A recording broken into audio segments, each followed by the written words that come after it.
You are going to die. That is the one thing you have always known with absolute certainty. Whatever else you believe about the universe, whatever else you disagree about with the people around you, you have never once questioned this. Your heart will stop. Your brain will go dark. And that will be the end of you. Every culture, every religion, every philosophy in human history has taken this as its starting point.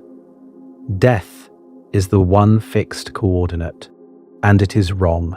Not probably wrong. Not some scientists think it might be wrong. Wrong in the way that the Earth being flat was wrong. Wrong at the level of the mathematics. There is a result in quantum physics, a result that has been sitting in the published literature since 1957, that says you cannot experience your own death. Not that death is unlikely, not that there might be an afterlife, that from your first-person perspective, the event of dying is not something that can happen to you. The math does not permit it. This is not fringe. This is not speculation from someone's blog. This follows directly from the most mathematically parsimonious interpretation of the most precisely confirmed theory in the history of science. Quantum electrodynamics has been verified to 11 decimal places of accuracy. It predicts the magnetic moment of the electron to a precision equivalent to measuring the distance from New York to Los Angeles and getting it right to within the width of a human hair. The theory works. And when you take that theory at face value, when you refuse to add an extra postulate that was bolted on in the 1920s for reasons of convenience rather than evidence, you get a picture of reality in which every quantum event that could kill you splits the universe, and you only ever experience the branch where you survive. The physicist who first proposed this was not a mystic. He was not a philosopher. He was a chain-smoking defense analyst named Hugh Everett III, who wrote his doctoral thesis at Princeton in 1957, was systematically ignored by the physics establishment, left academia entirely, spent the rest of his career calculating nuclear casualties for the Pentagon, and died of a heart attack in his bed at the age of 51. His ashes were thrown in the garbage at his own request. And here is the part that should keep you awake tonight. Everett reportedly believed, privately, that his own theory guaranteed his immortality, that his consciousness would always follow the branch where his heart kept beating. He believed this, and he still drank himself into oblivion every night. He still smoked 3 packs a day. He still never exercised, never saw a doctor, and died in the way that people die when they have given up on living. If he was wrong about his theory, that is just a sad story about a brilliant man who wasted his life. If he was right, then he did not die that night in 1982. He is still out there, somewhere in the wavefunction, in a branch where the heart attack did not quite finish the job. Still conscious, still trapped, and so are you. But before you can understand why that claim is not crazy, before you can understand why serious physicists at serious institutions take this possibility seriously enough to write papers about it, and then carefully avoid discussing it in public, you need to understand the hole at the center of quantum mechanics. A hole that has been open for nearly 100 years. A hole that every physicist knows about, and nobody has been able to close. Because the answer to the question, can you die, depends entirely on how you choose to close it. Quantum mechanics has a problem. It is the most successful theory ever constructed by human beings, and it has a problem so fundamental that the people who built it spent their final decades arguing about it, and the people who inherited it decided the safest thing to do was pretend it did not exist. The problem is this. Quantum mechanics describes the behavior of particles using something called the wave function. The wave function evolves over time according to the Schrodinger equation, which is smooth, continuous, deterministic, and completely understood. When a particle is not being measured, the Schrodinger equation tells you exactly what the wave function is doing at every moment. There is no ambiguity. There is no randomness. The math is clean. But then you measure the particle, And when you measure it, the wave function does something that the Schrodinger equation says it cannot do. It jumps. It collapses from a spread-out superposition of many possible states into a single definite state. The electron was in a superposition of spin up and spin down. You measured it. Now it is spin up. The superposition is gone. The other possibility has vanished. This is called the measurement problem. And if you think it sounds like a technical detail, something physicists will sort out eventually, you are making the same mistake that the physics community has been making since 1927. This is not a detail. This is the question. Everything else in quantum mechanics, entanglement, tunneling, the uncertainty principle, all of it is downstream of this single unresolved issue. What happens when you measure a quantum system? What does measurement even mean? Where does the superposition go? The standard answer, the one you were taught if you took a physics class, is the Copenhagen interpretation. It says the wave function is not physically real, it is a mathematical tool for calculating probabilities. When you measure a system, the probabilities become a definite result, and the wave function updates accordingly. Do not ask what happens between measurements. Do not ask what the particle is really doing. Those questions have no meaning. Shut up and calculate. This is not a theory. It is a refusal to answer the question. And the people who built quantum mechanics knew it. Schrodinger, whose equation describes the wave function, was so disturbed by the Copenhagen interpretation that he constructed his famous thought experiment specifically to attack it. Schrödinger's cat was not a cute illustration of quantum weirdness. It was a reductio ad absurdum. Schrödinger was saying that if you really believe the wave function describes reality, then a cat in a sealed box connected to a quantum trigger is simultaneously alive and dead until someone opens the lid.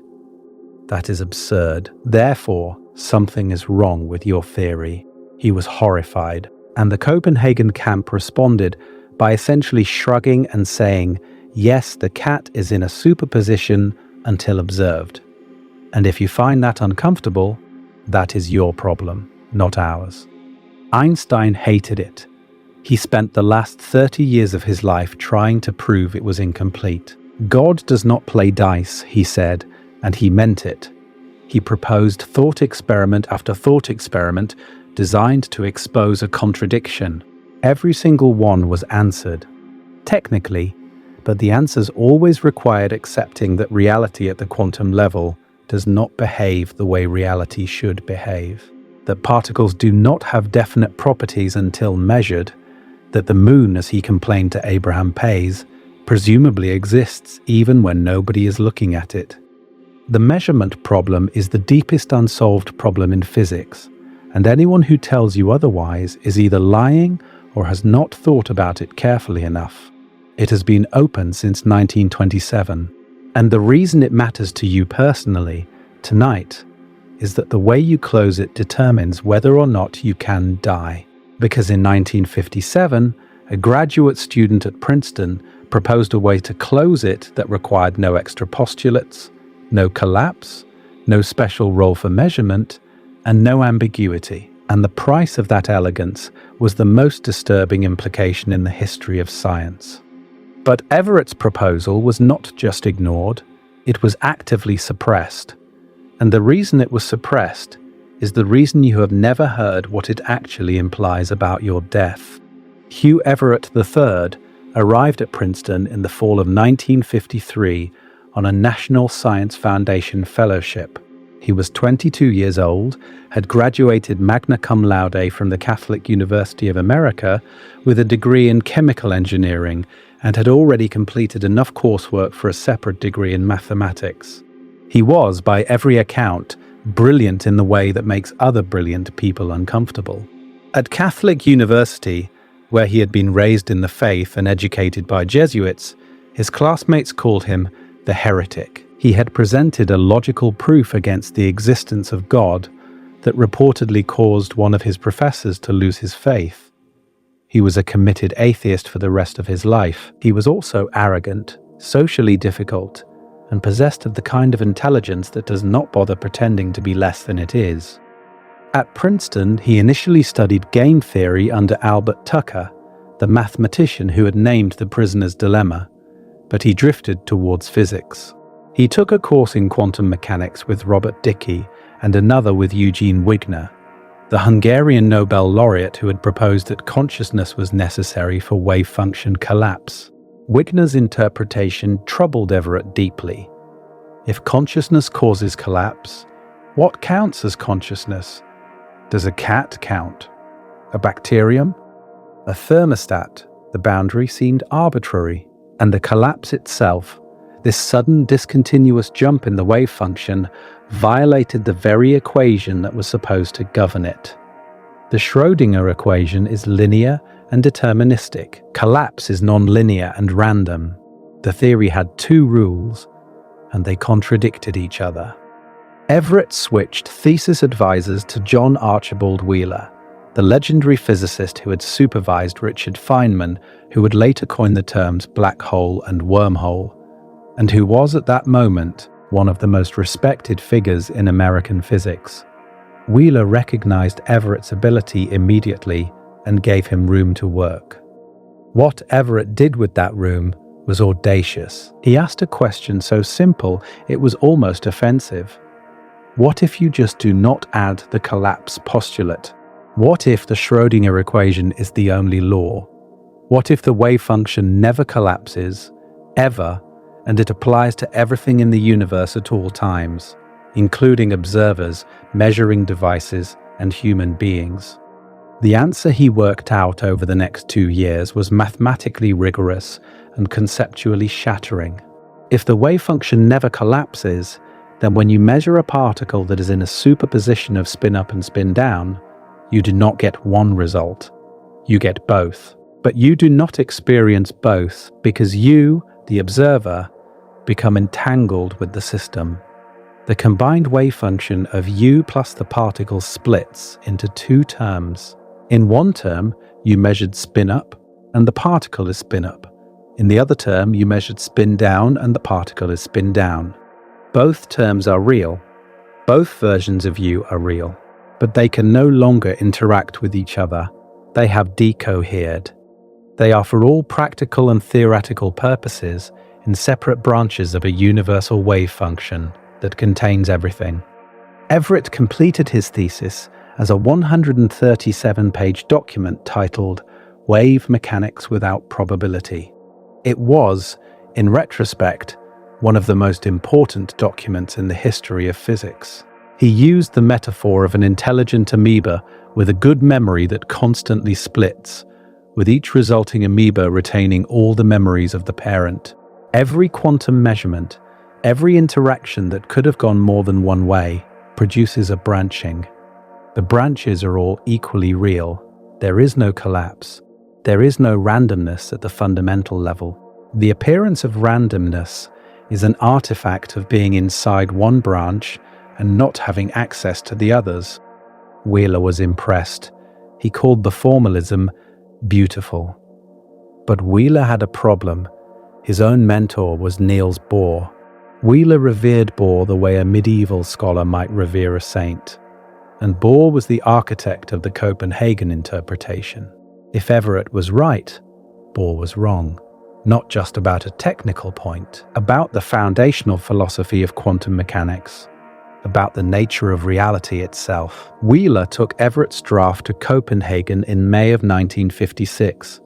He met with Bohr and Bohr's associate, Age Peterson, for what he later described as 3 long and strong discussions. The reception was not just cold, it was hostile. Alexander Stern, a colleague, reviewed the thesis and called it theology. Bohr's camp saw Everett's proposal as an attack on everything they had built. And in a sense, it was. What happened next is one of the great betrayals in the history of science, and it was committed out of cowardice rather than malice. Wheeler pressured Everett to cut the thesis by roughly 75%. The amoeba metaphor was removed, the explicit philosophical arguments against Copenhagen were removed, the provocative language was stripped out, What was published in Reviews of Modern Physics in July of 1957, under the title Relative State Formulation of Quantum Mechanics, was a gutted, sanitized version of the original work. Wheeler wrote a companion paper presenting it in the most diplomatic possible light. And then he did something worse. In a letter to a colleague who had criticized the thesis, Wheeler claimed that Everett had gradually come to accept the present approach to the measurement problem as correct. This was a lie. Everett had done no such thing. Wheeler was protecting his relationship with Bohr at the expense of his students' work. The paper sank without a trace. It received almost no citations. The physics community, conditioned by decades of Copenhagen orthodoxy, simply ignored it. And Everett, who had already seen the writing on the wall, had left. He had taken a position at the Weapons Systems Evaluation Group at the Pentagon in June of 1956, before the thesis was even published. He completed the PhD as a job requirement and never returned to theoretical physics. "I had washed my hands of the whole affair in 1956, he said later. At the Pentagon, he became director of the Department of Physical and Mathematical Sciences under the Institute for Defense Analysis. He co-authored a landmark study with George Pugh in 1959 on the distribution and effects of radioactive fallout in large-scale nuclear war, calculating potential mortality across the United States from various strike scenarios. Linus Pauling cited this work in his 1962 Nobel Peace Prize lecture. Everett advised the Eisenhower and Kennedy administrations on hydrogen bomb targeting. He helped design the first single integrated operating plan, America's comprehensive nuclear war strategy. He helped develop the mathematical framework for mutually assured destruction. In 1964, he founded Lambda Corporation, with Pugh building computerized war games and modeling anti-ballistic missile systems. Think about that for a second. The man who proposed that reality branches into infinite parallel worlds spent his career calculating how many millions of people would die in a nuclear exchange. He described infinite creation and then went to work on annihilation. And nobody in the physics community noticed. Nobody reached out. Nobody said, "We need to talk about what your theory means." The theory would have died with him if not for a single person. Bryce DeWitt was a theoretical physicist at the University of North Carolina and later the University of Texas at Austin. He was the acting editor of Reviews of Modern Physics in 1957 and had written an 8-page review of Everett's thesis without knowing it was a PhD dissertation. His initial reaction was visceral rejection. "I just cannot feel myself split," he wrote. Everett's retort was devastating. "Do you feel the motion of the Earth?" The point was a direct parallel to Copernicus. You do not feel the Earth rotating at over 1,000 miles per hour at the equator. That does not mean it is not happening.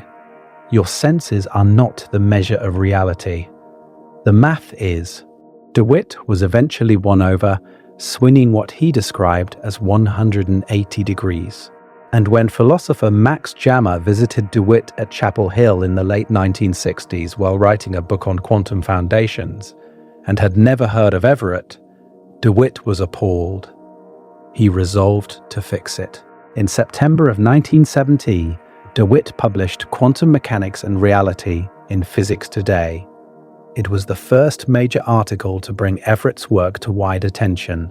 13 years after publication, DeWitt coined the term many worlds. Everett had called it the correlation interpretation. Wheeler had renamed it relative state. DeWitt's label stuck, and it carried a weight that the earlier names did not. Many worlds, not relative state, not universal wavefunction. Many worlds. The language made the implication impossible to ignore. In 1973, DeWitt and his graduate student Neil Graham edited an anthology called The Many Worlds Interpretation of Quantum Mechanics, published by Princeton University Press. It included, for the first time, Everett's original uncut 137-page thesis. The book sold out its entire print run.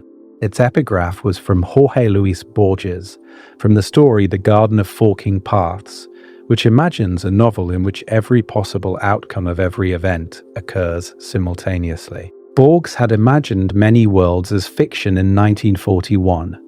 Everett had derived it as physics in 1957. DeWitt made sure the world knew about it in 1970. But here is where the story takes its turn, because once the theory was back in circulation, once physicists began engaging with it seriously rather than dismissing it on Bohr's authority, someone eventually did what Everett himself had hinted at, but never published.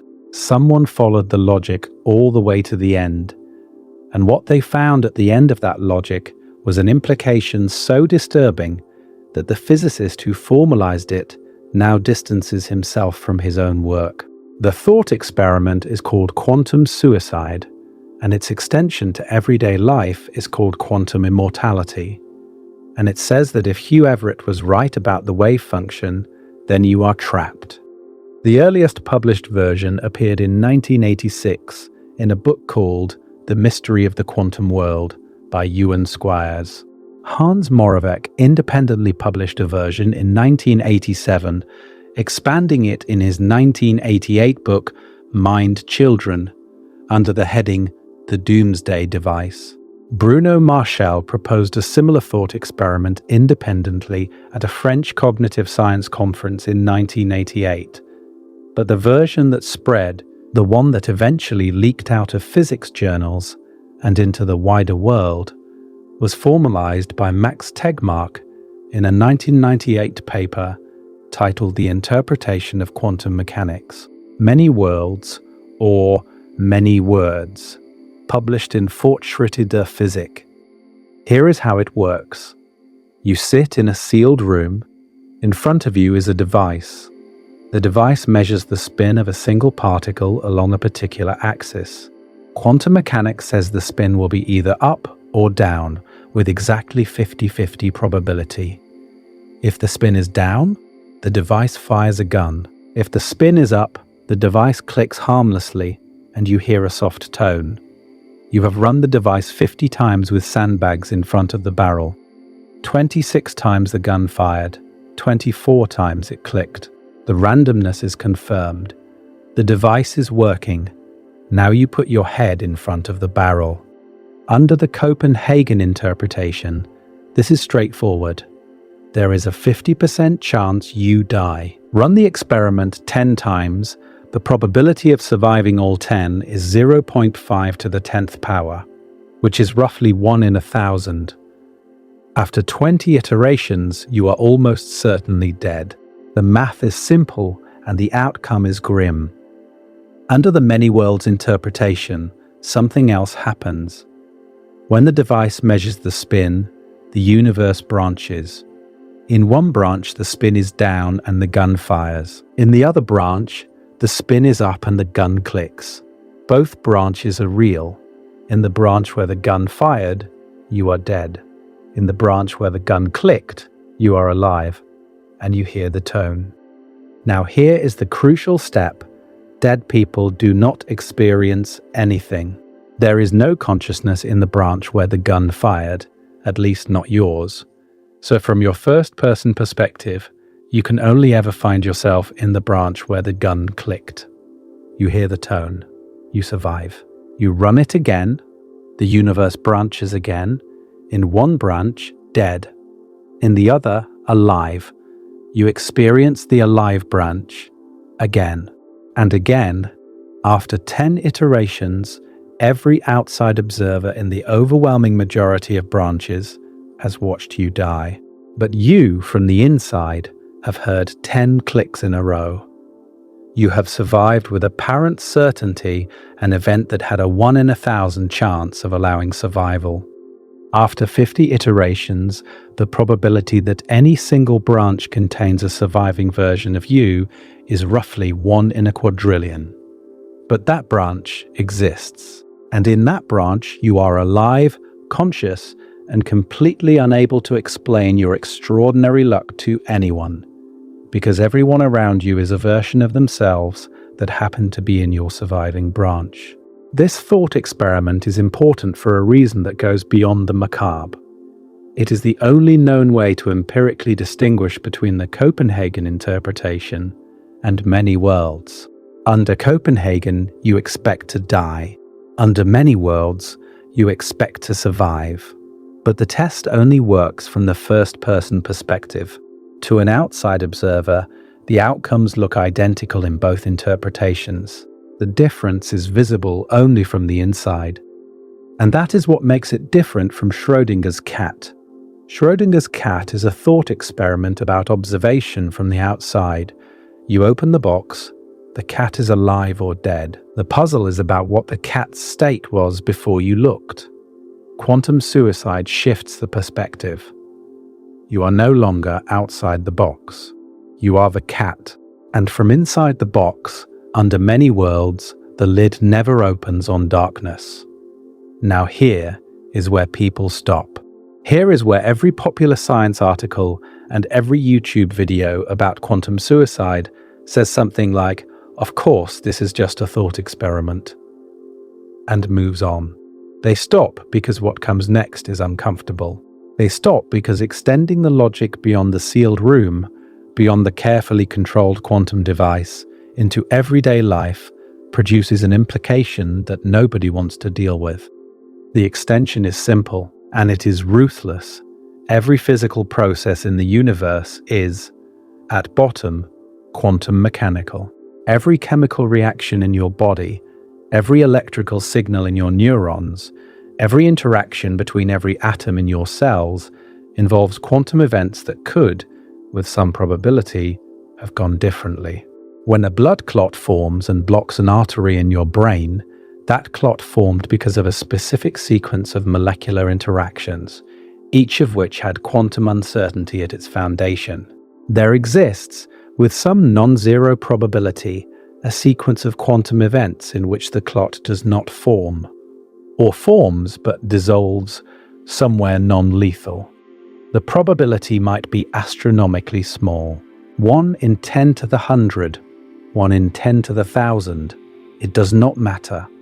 In the many worlds interpretation, every physically possible outcome occurs. If there is a branch where you survive, that branch exists. And since dead branches contain no version of you that can experience anything, you always find yourself in a surviving branch. This is quantum immortality. And it does not mean you live forever in the way that the phrase suggests. It means something much worse. He worked primarily in metaphysics and the philosophy of language, and he spent most of his career at Princeton. He was not a physicist, and he had never published anything about quantum mechanics. But in 2001, less than 4 months before he died of complications from kidney disease, he delivered the Jack Smart Lecture at the Australian National University in Canberra. It was his first and last public statement on quantum mechanics, and what he said in that lecture is the thing that should have made headlines and never did. Lewis accepted the many worlds interpretation. He accepted the logic of quantum immortality, and then he followed it one step further than anyone else had been willing to go. He identified what he called the terrifying corollary. If you always survive, Lewis argued, then you should also expect to survive in the worst possible way. You survive car crashes, but with injuries. You survive diseases, but with lasting damage. You survive cardiac arrest, but with brain damage from oxygen deprivation. As you persist through event after event that should have killed you, each survival leaves its mark. You lose your loved ones because they do not share your charmed existence. They die in the branches where you both survive, and you continue alone. You lose your limbs, your senses, your cognitive abilities. You survive each new threat in an increasingly diminished state. What quantum immortality actually promises, Lewis realized, is not eternal life. It is eternal survival. And those are two very different things. Imagine the oldest, sickest, most damaged version of yourself that is still technically conscious. Now imagine there is no escape from being that person. No final release. No moment where the lights go out for good. You just keep surviving in branches of decreasing probability, but absolute reality. Getting worse, but never ending. Philosopher Istvan Aronyosi formalized this in a 2012 paper in the journal Ratio. He called it quantum torment, not quantum immortality. Quantum torment. The systematic, unending deterioration of a consciousness that the wave function refuses to release. Alexei Turchin, a researcher working on existential risk, classified quantum immortality as what he called an S risk, a suffering risk, a scenario in which the expected suffering is not just large, but potentially infinite. And here is the thing that connects the physics to the biography in a way that nobody talks about. Hugh Everett believed this. Not publicly, he never published anything about quantum immortality, but biographer Eugene Shikhovtsev, who spent years reconstructing Everett's life from personal papers and interviews, writes that Everett argued privately that his consciousness is bound at each branching to follow whatever path does not lead to death. He believed that his theory guaranteed his survival. He believed he could not die. And then he lived exactly like a man who could not die. He drank heavily. He smoked 3 packs of unfiltered cigarettes a day. He never exercised. He ate without restraint and became significantly overweight. He never visited a doctor. His son, Mark, later described him as a total stranger who shared their house for 18 years without ever establishing a meaningful connection. A lump of furniture sitting at the dining room table, scribbling equations at night. In June of 1982, Everett's daughter Elizabeth made her first suicide attempt. Mark found her unconscious on the bathroom floor. When Hugh was told what happened, he looked up from his newspaper and said, "I didn't know she was that sad." 6 weeks later, on the night of July 18, 1992, Hugh Everett III died of a heart attack in his bed in McLean, Virginia. He was 51 years old. His son Mark, who was 18, found the body the next morning and dragged it to the floor to attempt CPR. That, Mark said later, was the first time we had any physical contact that I could remember. He had instructed his wife, Nancy, to throw his ashes in the trash. She kept them in a filing cabinet for several years before complying. If Everett's theory is wrong, that is where the story ends. A brilliant physicist who destroyed his health and neglected his family, dead at 51. Ashes in the garbage. A tragedy, but a contained one. If Everett's theory is correct, he did not die that night. In some branch, the heart attack was not fatal. The clot dissolved, the rhythm corrected itself. He woke up on the floor of his bedroom with chest pain and a second chance he did not want. And in another branch from that one, the next heart attack also failed to kill him. And the next, and he is still out there, somewhere in the wave function, in a branch where a man who drank and smoked and ate himself toward death has somehow survived into his 90s, damaged, diminished, but conscious, still trapped in the theory he created. But the logic of quantum immortality depends on something that no physicist has been able to prove or disprove. It depends on a question that sounds simple and is, in fact, the hardest question in all of science. It depends on what consciousness is. It depends on whether consciousness is something that the wave function tracks, something that the branching structure preserves, something that can serve as a filter selecting which branches you experience. And that question is even more dangerous than the one about death. Because if consciousness plays no special role in physics, if it is just an emergent property of complex computation with no privileged relationship to quantum mechanics, then quantum immortality might not follow even if many worlds is correct. The branches where you are dead still exist. The branches where you are alive still exist. But there might be no mechanism that forces you to experience only the living ones. You might just be a pattern, and when the pattern stops in a branch, it stops. The other branches carry copies, not continuations. But if consciousness does play a special role, if it is somehow fundamental to the structure of quantum mechanics in the way that Eugene Wigner once believed, and then abandoned, then the implications are even worse than quantum immortality.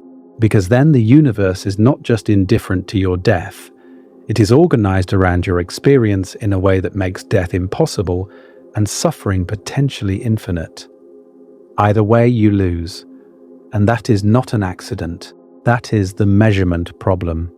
The deepest unsolved question in physics is not about particles or wave functions. It is about you.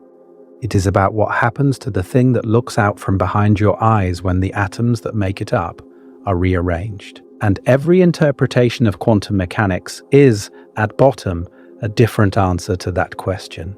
Copenhagen says, the question is meaningless. Pilot wave theory says the answer is deterministic. Objective collapse theories say the answer is all of the above, simultaneously in different branches. And the people who understand this best, the physicists who work on quantum foundations, the philosophers who specialize in the metaphysics of quantum mechanics, have spent the last 60 years carefully, systematically avoiding telling you what any of this means for the one question you actually care about. Whether you get to stop, the question of what consciousness is and what role it plays in physics has a history that is tangled with quantum mechanics in ways that most physicists would prefer to forget. And it starts, like so many things in this story, with a man whose ideas were too uncomfortable for his own colleagues. Eugene Wigner won the Nobel Prize in Physics in 1963 for his contributions to the theory of atomic nuclei and elementary particles. He was one of the great mathematical physicists of the 20th century. And in 1961, he published a paper called Remarks on the Mind-Body Question, in which he argued that consciousness causes wave function collapse. The argument was not mystical, it was logical. If the Schrodinger equation governs everything, then when a measuring device interacts with a quantum system, the device itself enters a superposition, and when you look at the device, you enter a superposition. The chain never ends unless something breaks it. Wigner proposed that the chain breaks at consciousness. When a conscious mind registers a result, the wave function collapses. He formalized this with a thought experiment now called Wigner's friend. A friend is inside a sealed laboratory, measuring a quantum system. From the friend's perspective, the measurement has a definite result. The friend sees spin up, or the friend sees spin down. But from Wigner's perspective, outside the laboratory, the friend and the system are still in a superposition until Wigner opens the door and asks. So the friend has a definite experience. But Wigner's mathematics says the friend is in a superposition of having had both experiences simultaneously. Something is wrong. Either the friend's experience is real before Wigner looks, or it is not. And if it is real, then something caused collapse before Wigner's conscious observation. And if it is not real, then your conscious experience right now might not be real from the perspective of some larger system that has not yet observed you. Wigner eventually abandoned his own interpretation. By the 1980s, he had become persuaded by the work of H. Dieter Zeh on decoherence that consciousness was not necessary. The environment itself, the trillions of photons and air molecules interacting with any macroscopic system, effectively suppresses the interference terms between branches on timescales so short they are essentially instantaneous. For a macroscopic object like a measuring device or a cat, decoherence happens in roughly 10 to the negative 20th of a second. The branches separate so fast that no experiment could ever detect the superposition. Wigner called his earlier view solipsism and moved on. But the problem he identified did not go away, it just changed form. Because decoherence explains why you do not see superpositions. It does not explain why you see one specific outcome. The branches separate, yes, but they all still exist. Decoherence is not collapse. It is the suppression of interference, not the elimination of alternatives. After decoherence, the universal wavefunction still contains all the branches. They just cannot talk to each other anymore. If you are a Copenhagen physicist, you need something more than decoherence. You need actual collapse. And decoherence does not give you that. If you are an Everettian, decoherence is your friend. It is the mechanism that makes branching work. It explains why each branch looks classical from the inside. But it does not help you with the question that quantum immortality raises, because the question is not about what happens to the branches. The question is about what happens to you. Which branch are you in? Why that one? Is there a you that persists across the branching? And if so, what selects which branch your experience follows? This is where the philosophy gets dangerous. In 2019, a team led by Massimiliano Proietti at Heriot-Watt University in Edinburgh performed the first real-world version of an extended Wigner's friend experiment. They used 6 entangled photons to create a scenario where 2 observers, each inside their own laboratory, measured the same system. The results were then compared by a third observer outside both labs. The experiment was not measuring whether quantum mechanics works. It works. That is not in question. The experiment was measuring whether the results obtained by different observers are consistent with each other. Whether there is a single objective reality that all observers agree on. The answer was no. The team violated a Bell-type inequality associated with the scenario by 5 standard deviations, 5 sigma. The threshold for discovery in particle physics. What this means, in plain language, is that if you assume 3 things, that measurement outcomes are real and single, that locality holds, and that experimenters have free choice, then quantum mechanics makes predictions that are violated by experiment. At least one of those 3 assumptions must be false. The many worlds interpretation resolves this cleanly. It drops the assumption that measurement outcomes are single and absolute. Each observer gets a definite result, but the results do not need to be consistent across observers, because the observers end up in different branches. There is no single reality, there are many realities, and each one is locally consistent, even if they contradict each other globally. A follow-up result came in 2020 when Kokwei Bong and colleagues published a paper in Nature Physics proving what they called the Local Friendliness no-go theorem. This result is strictly stronger than Bell's theorem. It shows that quantum mechanics is incompatible with the conjunction of 3 assumptions, namely no superdeterminism, locality, and what they called absoluteness of observed events, meaning that observed outcomes are real and unique. You must give up at least one. Many worlds gives up absoluteness, and giving up absoluteness means that your death is not an absolute event. It happens in some branches and not in others. There is no single fact of the matter about whether you are dead or alive. This should have been front-page news. A peer-reviewed experiment published in one of the top physics journals in the world, demonstrating that objective reality as we understand it cannot be maintained within quantum theory. It was not front-page news. It was barely discussed outside of physics departments. The implications were too uncomfortable. The measurement problem was supposed to be a technical curiosity, not something that undermines the concept of shared reality. And the connection to mortality, the fact that if observed events are not absolute, then your death is not absolute, was not mentioned in any mainstream coverage. But the Proietti result does not prove many worlds. It proves that something strange is happening and that many worlds handles it more gracefully than the alternatives. Each interpretation pays a different price. Copenhagen pays with the hard problem of defining measurement. Pilot wave theory pays with non-locality. Objective collapse pays with untested new physics. Cubism pays by making reality subjective. Many worlds pays with ontological extravagance, an infinity of branching realities. And quantum immortality is the tax on that extravagance. It is what you owe if you accept the cheapest interpretation, the one that adds nothing to the equations. So let us be honest about what each alternative gives you and what it costs. The Copenhagen interpretation says there is one world, one outcome, and collapse is real. It gives you a clean death. When the quantum events in your brain produce the sequence that shuts down consciousness, that is the end.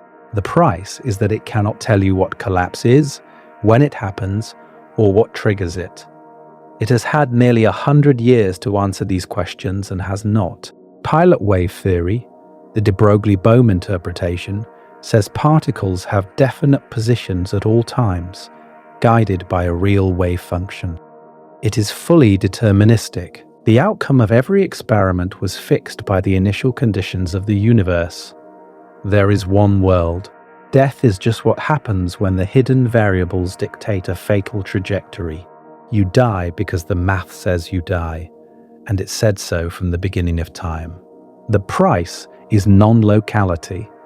Changes in one place instantaneously affect the guiding wave everywhere. Einstein would have hated it, and Bohm, who developed it, was exiled from American physics by McCarthyism and spent the rest of his career in Brazil and Britain. Objective collapse theories, the GRW model proposed by Girardi, Rimini, and Weber in 1986, add a new physical mechanism.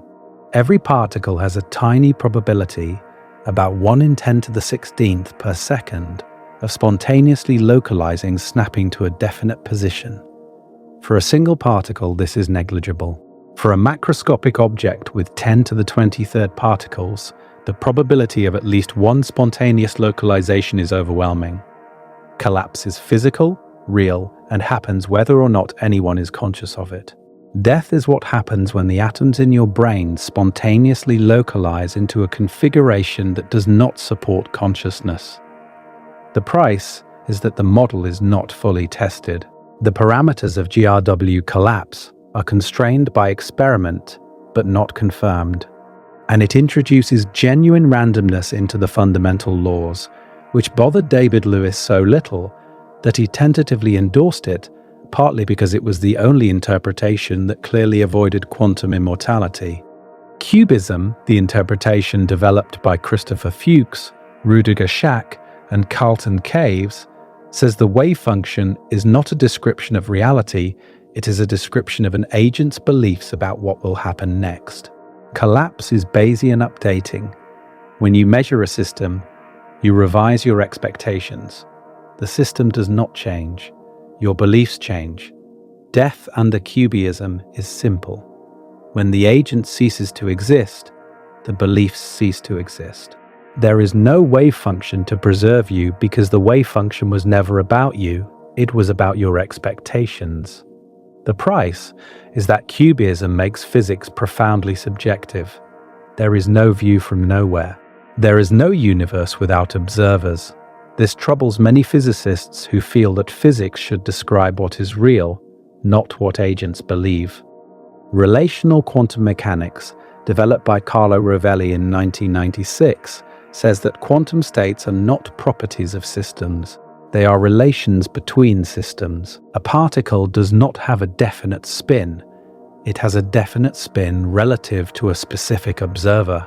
Different observers can legitimately assign different states to the same system. Death under relational QM is the cessation of relations. When you stop interacting with the world, the quantum states relative to you stop being defined. The price is similar to cubism, a radical rejection of observer-independent reality. Every single one of these interpretations is an attempt to avoid the implications of taking the Schrodinger equation at face value. Copenhagen adds collapse. Pilot wave adds spontaneous localization. Cubism adds subjectivity. Relational QM adds relativity of states. Many worlds adds nothing. It takes the equation as written and follows the math wherever it leads. And where it leads is a place where you cannot die. The defenders of many worlds know this, and the most honest among them admit it. and then try to explain why it does not matter. David Deutsch, the Oxford physicist who is widely credited as the father of quantum computing and who is perhaps the strongest living advocate for many worlds, explicitly rejects quantum immortality. His argument is precise and worth understanding.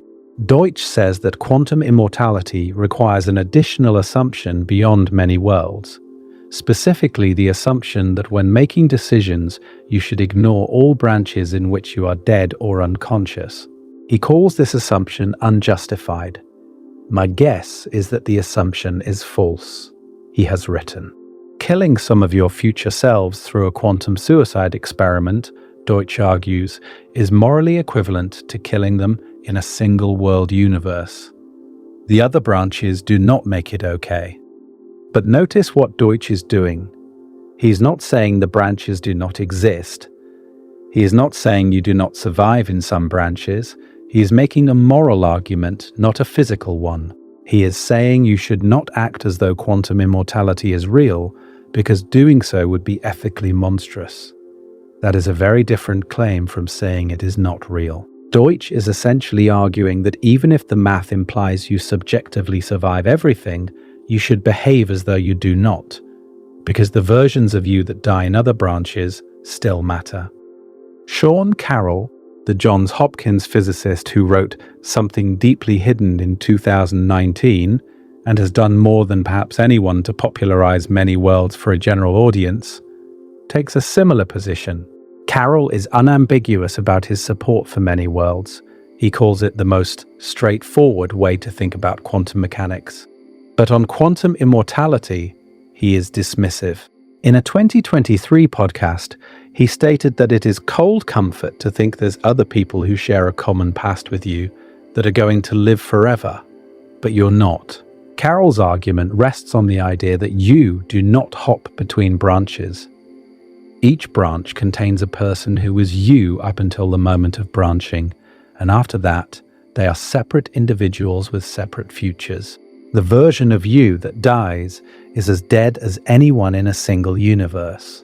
The version that survives is not you in any meaningful sense. It is someone who shares your memories up to the branching point and then has different experiences from that moment forward. Max Tegmark, the MIT physicist who formalized the quantum suicide thought experiment in the first place, now agrees with Carroll and Deutsch. Tegmark identified 3 criteria that a quantum suicide experiment must meet. The random number generator must be quantum, the death must occur faster than conscious awareness of the outcome, and the experiment must be virtually certain to kill the subject in the death branches. He then argued crucially that most accidents and common causes of death clearly don't satisfy all 3 criteria.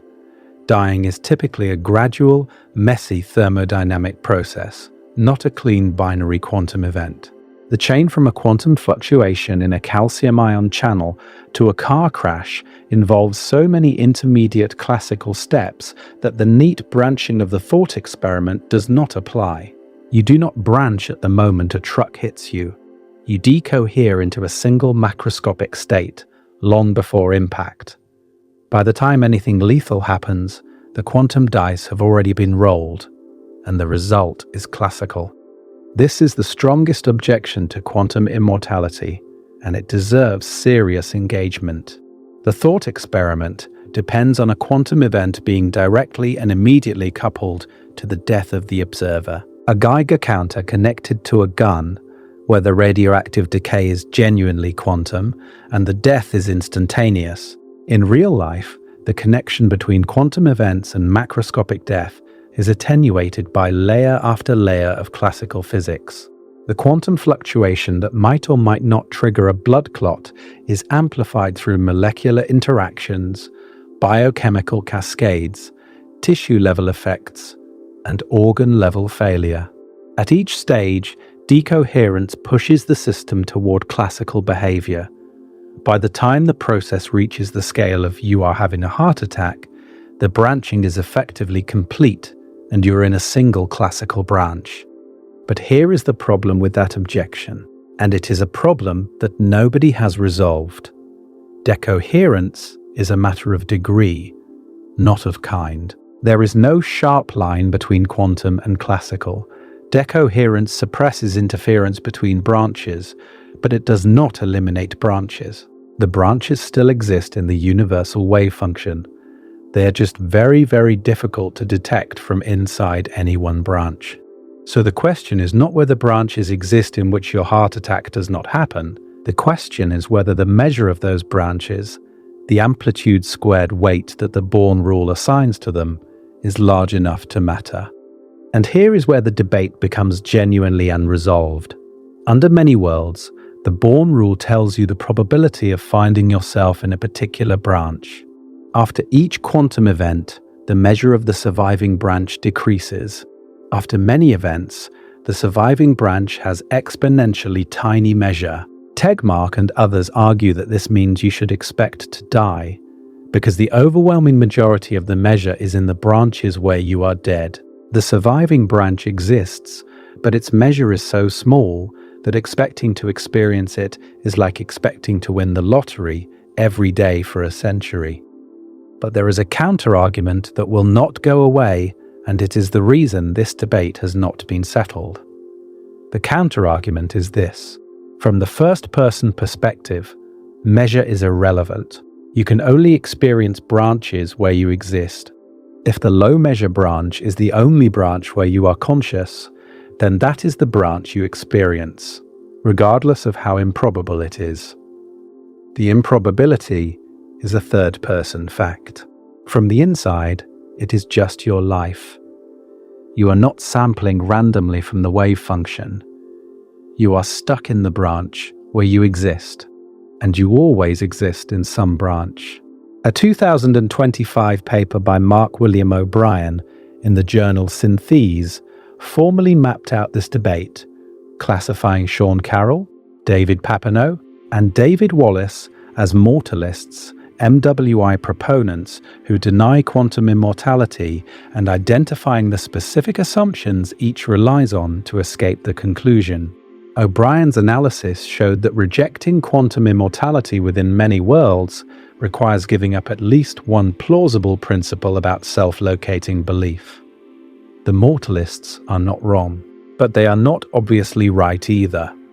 The debate is genuinely open, and the fact that it is open, that the question of whether you can die remains an active area of philosophical research in 2025, is itself extraordinary. Think about what that means for a moment, not abstractly. Personally, the most precisely confirmed theory in the history of physics, the theory that underlies every piece of technology you interact with, every transistor in your phone, every laser in a supermarket checkout, the theory that works to 11 decimal places of accuracy, combined with the interpretation that adds nothing to the equations, produces a conclusion about your mortality that the best philosophers and physicists alive cannot agree on. They cannot agree on whether you can die. That is the state of the question. That is where nearly a century of work on the foundations of quantum mechanics has delivered us. Not to an answer, to a more precise version of the question. And the question is about you. And the reason you have never heard this stated plainly is not that the argument is weak, it is that the argument is strong enough to be frightening and unresolvable enough to be professionally embarrassing. Physicists do not want to stand in front of a lecture hall and say, we cannot determine from first principles whether death is a coherent concept. They do not want to publish papers that end with, and therefore the subjective experience of mortality remains an open question in physics. So they do not. They choose an interpretation, accept its costs, and change the subject. And the people who should be asking them about it, the science journalists, the documentary filmmakers, the popular physics communicators, either do not understand the question well enough to ask it, or understand it well enough to know they should not.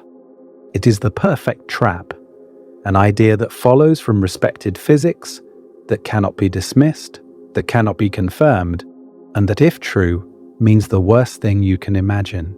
But there is another layer to this, Because quantum immortality does not just depend on whether many worlds is correct. It depends on something that sounds simple but is, in the judgment of many philosophers, the single hardest question in all of intellectual history. It depends on what it means to be you, not poetically, not spiritually. Literally, what is the thing that makes you the same person you were 10 seconds ago? What is the thread? And does branching cut it? This is where Derek Parfit enters the story. Parfit was a British philosopher who spent most of his career at All Souls College, Oxford. He is widely considered one of the most important moral philosophers of the 20th century. His 1984 book, Reasons and Persons, is one of those works that changes the landscape of a field so completely that everyone who comes after is either building on it or arguing against it. And the part of that book that matters for quantum immortality is a thought experiment about a teleporter. Imagine a machine that scans every atom in your body, records the information, destroys the original, and uses the information to build an exact copy on Mars.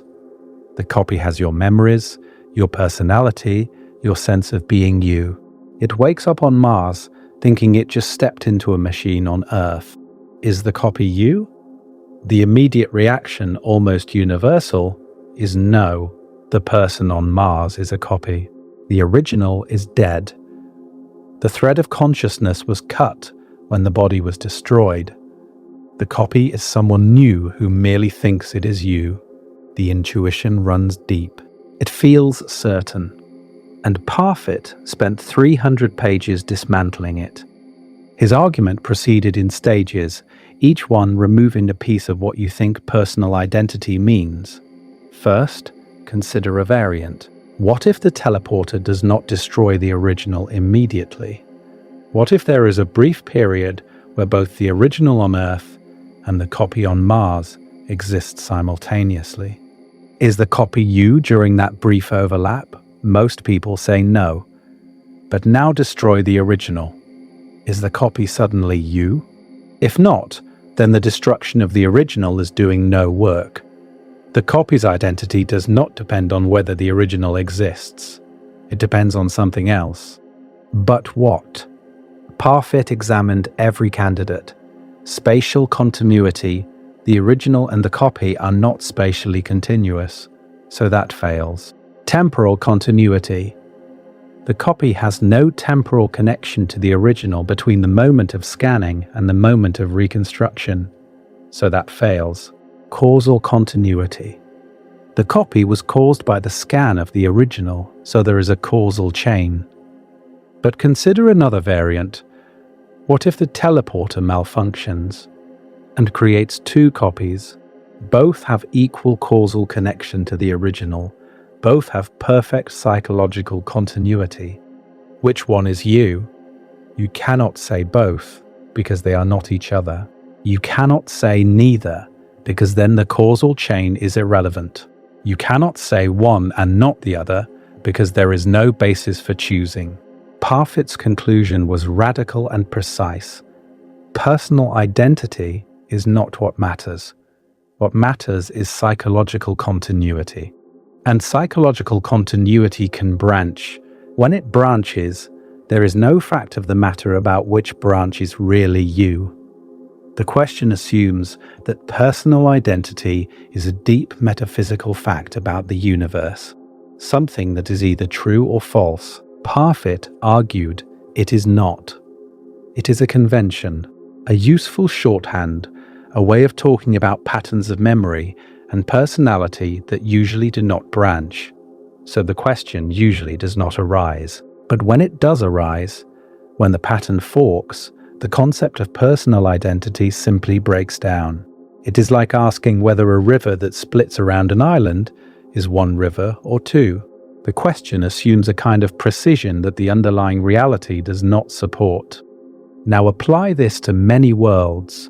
When the universe branches, each branch contains a version of you with perfect psychological continuity up to the moment of branching. Each version remembers the same past, has the same personality, feels like the same person. Under Parfit's analysis, The question which one is really me has no answer. They both are, or neither is, or the question is incoherent.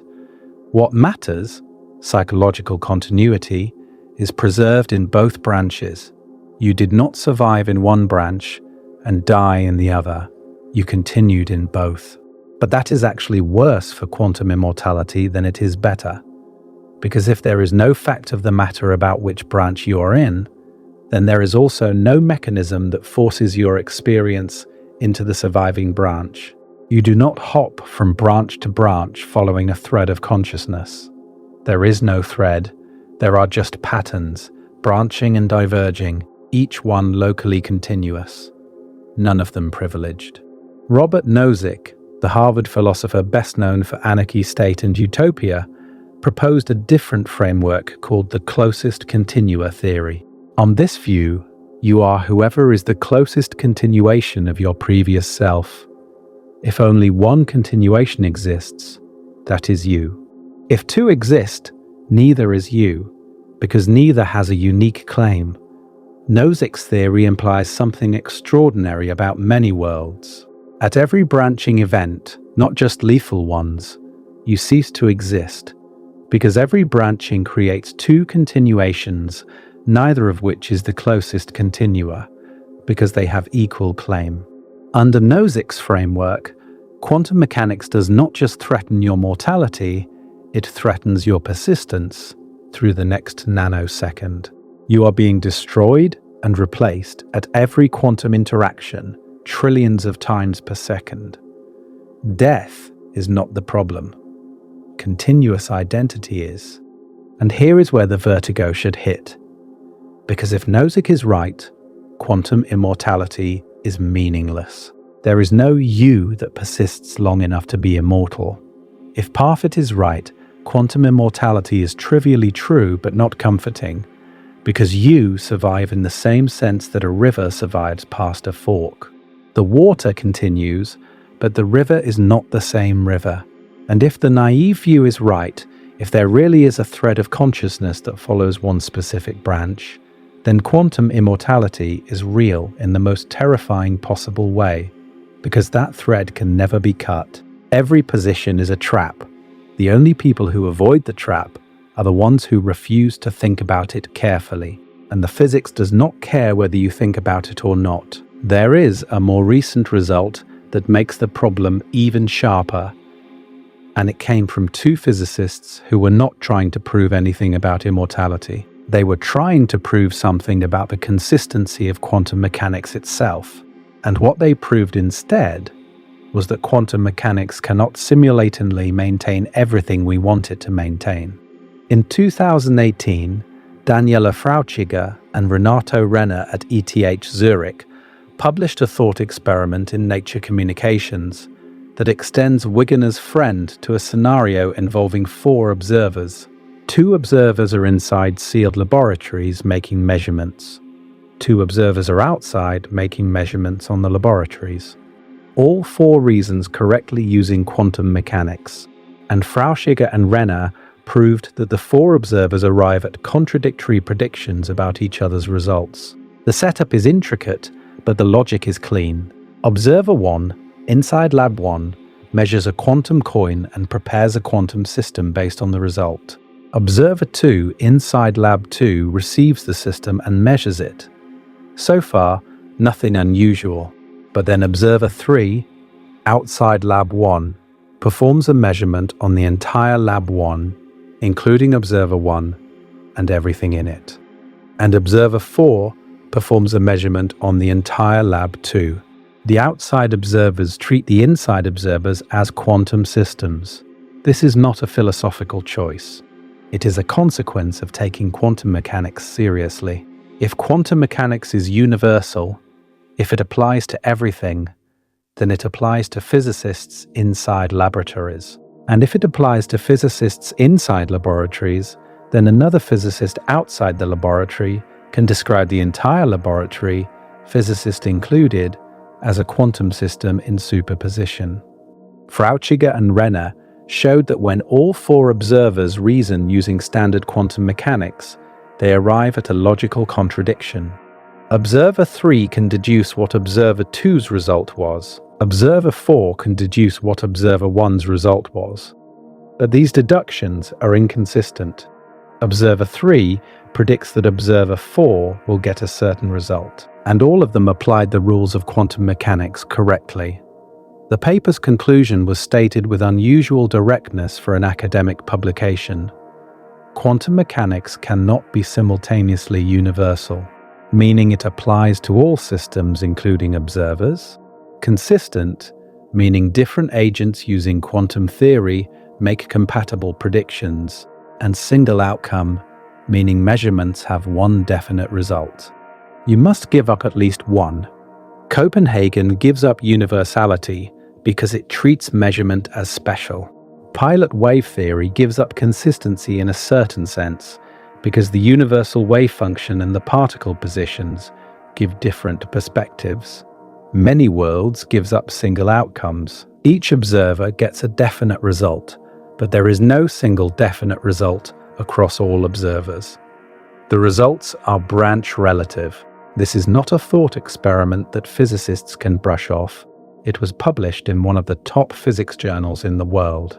It has been cited hundreds of times, and its implication is that the framework of quantum mechanics itself, the framework that makes your phone work and your MRI scan possible, cannot sustain a consistent picture of reality in which everyone agrees on what happened.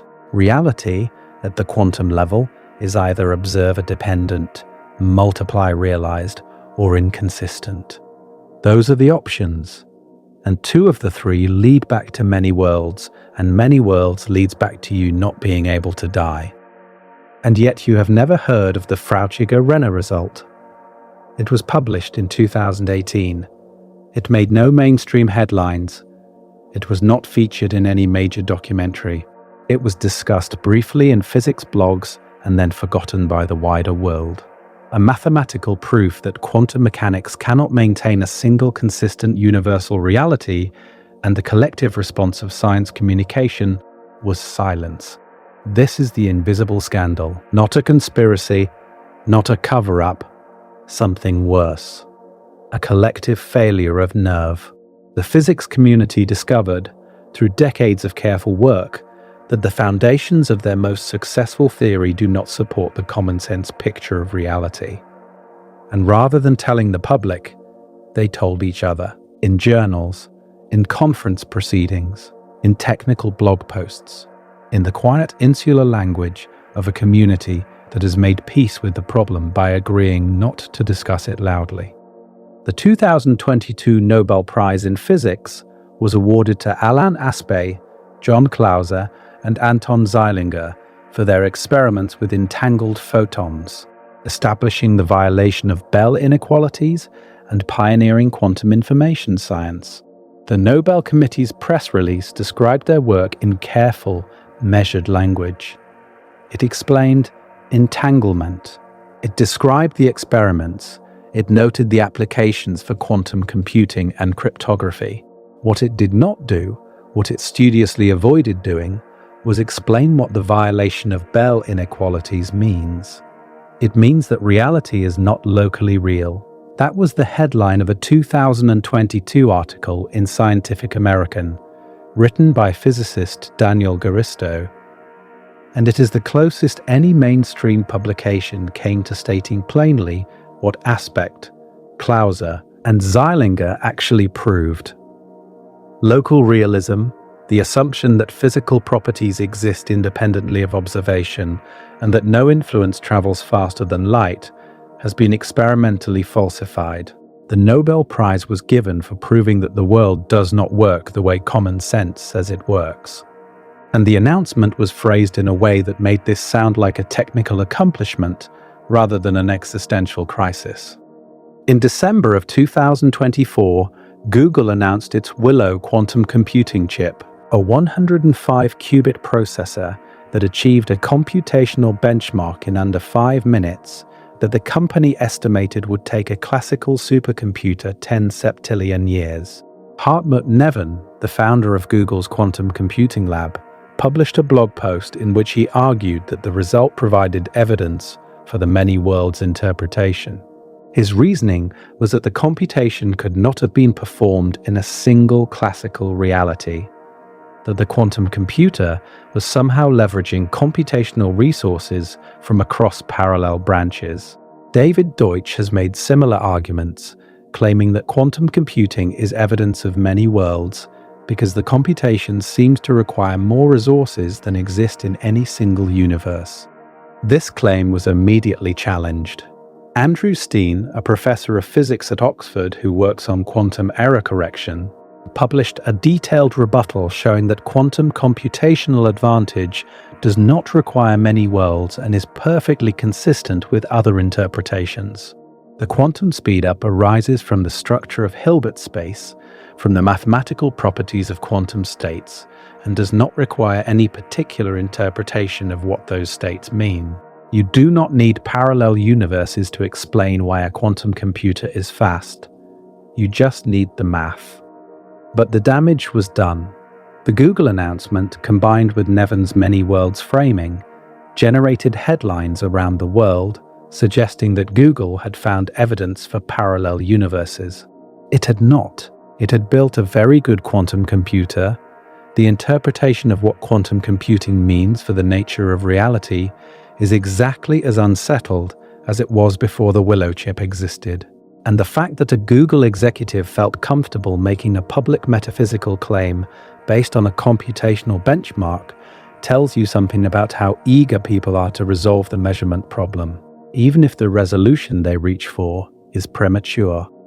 And while the physicists were arguing about chips and Bell tests and the proper interpretation of computational advantage, the idea of quantum immortality escaped anyway. It escaped because ideas like this always escape. They are too important to stay in journals. They are too personal to remain abstract. In 2019, a subreddit called R Quantum Immortality appeared on Reddit. Within a few years, it had accumulated tens of thousands of members. The posts follow a consistent pattern. Someone describes a near-death experience, a car accident they should not have survived, an illness that should have killed them, a moment where they are certain they died and then found themselves alive with small details of reality changed, slightly different memories, a brand name spelled differently, a celebrity they thought was dead who turns out to be alive, a persistent, low-grade sense that the world shifted.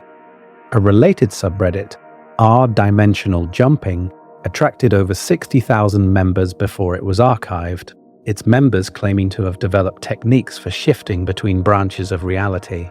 Some of these techniques involve mirrors, some involve focused intention, some involve deliberately creating moments of quantum uncertainty and trying to influence which branch you end up in. The community was entirely sincere. These were not people performing irony. They were people who had encountered the logic of many worlds and drawn conclusions from it that no physicist could definitively rule out. The Mandela effect, the widespread phenomenon of large groups of people sharing false memories of events that never happened, became entangled with quantum immortality in online discourse. The original Mandela effect, the widespread false memory that Nelson Mandela died in prison in the 1980s, was reinterpreted by some as evidence of branch switching. You remember Mandela dying because in the branch you came from, he did die. You are now in a branch where he did not. People reported remembering the Berenstain Bears as Berenstain, remembering a Sinbad genie movie that was never made, remembering the location of New Zealand being different on maps. Each of these memories, individually explicable by cognitive psychology, collectively took on a different character when filtered through the lens of many worlds. They became evidence that the branches are leaking, evidence that consciousness carries traces of its previous branches the way a river carries sediment from upstream. On TikTok, videos about quantum immortality have accumulated millions of views. The format is remarkably consistent. A person stares into the camera with an expression of controlled distress and says something like, I think I died in 2020 and everything since then has felt slightly wrong. Or, has anyone else noticed reality feeling different after a near-death experience? The comments fill with people reporting similar experiences, shared traumas, shared dislocations, a collective sense that the world is not quite the world they remember. This is, to be clear, not what the physics says. Many worlds does not predict that you can remember other branches. Decoherence prevents inter-branch communication. The Mandela effect has well-established explanations in cognitive psychology involving source monitoring errors and the malleability of memory. And quantum immortality, even if it follows from many worlds, does not imply that you can perceive the branching or remember dying. But the fact that these communities exist, the fact that tens of thousands of people are interpreting their lived experiences through the lens of quantum immortality, tells you something important. It tells you that the idea has escaped the laboratory and attached itself to the pattern recognition machinery of ordinary human minds. People who have survived traumatic events are searching for a framework that explains why they are still here when they should not be. And they are finding, in the mathematics of Hugh Everett, an answer that feels more honest than luck. The problem is that they are not entirely wrong. That is what makes this so uncomfortable.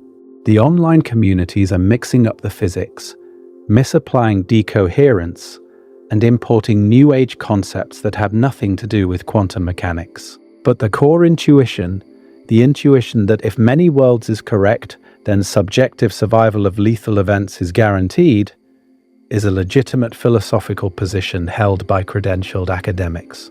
The internet did not invent quantum immortality.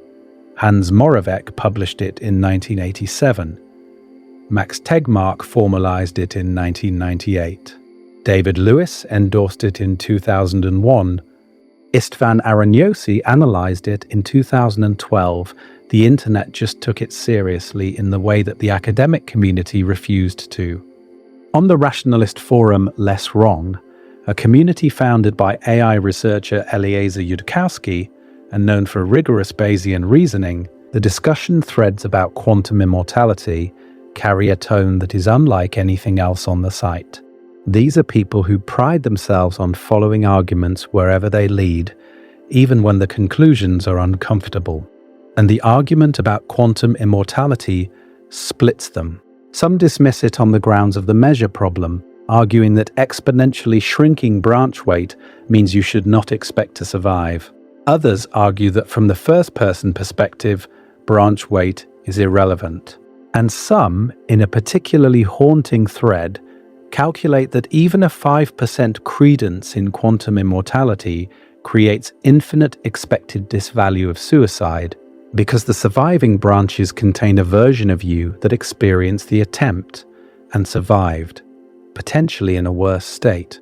The expected suffering of failed attempts across an infinity of branches outweighs any finite benefit. Think about that calculation for a moment. You do not need to believe in quantum immortality for it to change your decision-making. You only need to assign it a non-zero probability. And assigning it a zero probability requires certainty that many worlds is false, which no physicist can provide. So even a hard-headed Bayesian rationalist who thinks quantum immortality is probably wrong, even someone who assigns it only a 2 or 3% chance of being real, faces an expected value calculation that diverges to infinity on the suffering side. The rational response to even a small probability of quantum immortality is to treat every attempt at self-destruction as something that might produce infinite suffering across branches. And that conclusion does not require any New Age thinking, any mysticism, any departure from standard physics. It requires only that you take the Schrodinger equation seriously and that you admit you cannot rule out the interpretation that adds nothing to it. This is the kind of reasoning that makes physicists uncomfortable, not because the math is wrong, but because the math is right and the conclusion is paralyzing. Jacques Mallet, a physicist who has published several papers on quantum mechanics and consciousness, warned in a 2009 essay that quantum immortality was becoming a postmodern fanatical religious cult and that its proponents were making errors equivalent to those made by proponents of the anthropic principle. Maller's specific objection is that quantum immortality confuses two different questions. The question, what is the probability that I survive, is different from the question, in what fraction of branches do I survive? He argues that the Born rule, which assigns probabilities proportional to the square of the amplitude, should be taken seriously as a guide to subjective expectation. If the surviving branch has a measure of 1 in 10 to the 50th, then you should expect to be dead, even if the branch exists. But Maller's argument depends on accepting the Born rule as a rule about subjective expectation, which is precisely what is in dispute. The Born rule tells you the statistics of outcomes for an ensemble of experiments. It tells you that if you run the quantum suicide experiment 1 million times across 1 million branches, about half will see the gunfire and half will hear the click. At each iteration, it tells you the relative proportions. What it does not obviously tell you is which proportion you should expect to be in. That is a question about indexical probability, about how to reason when you know you exist but do not know which copy of yourself you are. And the theory of indexical probability in many worlds is not settled. It might not be settleable. The problem is structural. In a single world theory, probability is about frequency. You flip a coin 1,000 times, you get about 500 heads. The probability is a description of what happens over many trials, but in many worlds, every trial produces all outcomes. There are no unactualized possibilities. Everything happens. So what does probability mean? David Deutsch and David Wallace have argued in a series of papers starting in 1919 that the Born rule can be derived from rational decision theory within many worlds. The argument is that a rational agent who knows they are about to branch should weight their expectations according to the Born rule, not because it describes frequencies, but because it is the uniquely rational way to make decisions under branching uncertainty. This is an elegant argument. It is also disputed. Critics, including Adrian Kent at Cambridge, have argued that the decision-theoretic derivation smuggles in assumptions about rationality that are not obviously correct in a branching universe. If you are about to become two people, what does it mean to make a rational decision? Rational for whom? For which future self? So the argument goes in circles. The mortalists say the Born rule means you should expect to die. The immortalists say the Born rule is about ensemble statistics, not first-person expectation. The philosophers point out that neither side can define what they mean by you with enough precision to settle the question. And everyone agrees that the underlying physics, the Schrodinger equation, the unitarity, the decoherence, is not in dispute. What is in dispute is what it means. What it means for the one thing you care about more than anything else in physics. Whether the lights go out. There is something almost unbearable about an argument that is this important and this unresolvable. You want someone to settle it. You want a definitive experiment, a mathematical proof, a consensus. But the nature of the problem prevents all three. The only experiment that distinguishes the interpretations requires dying. The mathematical proofs prove different things depending on which assumptions you accept. And the consensus does not exist. A 2025 survey of over 1,100 physicists and philosophers at the Heligonen conference found that only 36% endorsed the Copenhagen interpretation, and 15% endorsed many worlds, with the rest scattered across pilot wave, cubism, relational, and none of the above. This is the foundation of reality we are talking about, the theory that governs every particle in the universe, and the people who study it cannot agree on what it means. If civil engineers disagreed this fundamentally about the nature of steel, You would not drive across a bridge. But physicists disagree this fundamentally about the nature of reality, and you are expected to not worry about it because the equations work, and who cares what they mean. The 15% figure for many worlds is worth pausing on.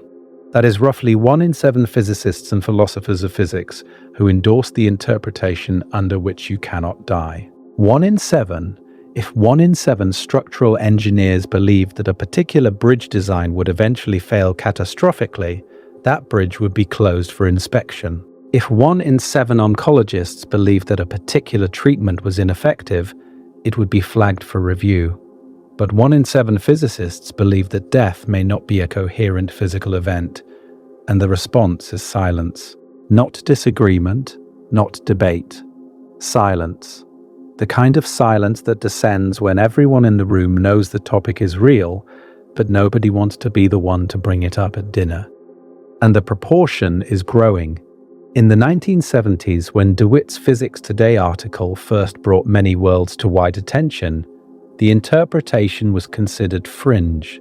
By the 1990s, when Tegmark published his quantum suicide paper, it had gained a foothold. By the 2010s, when Sean Carroll and David Wallace published their popular books, it had become the interpretation of choice for a significant and influential minority of the physics community. It is the preferred interpretation at Oxford, at MIT, at Caltech.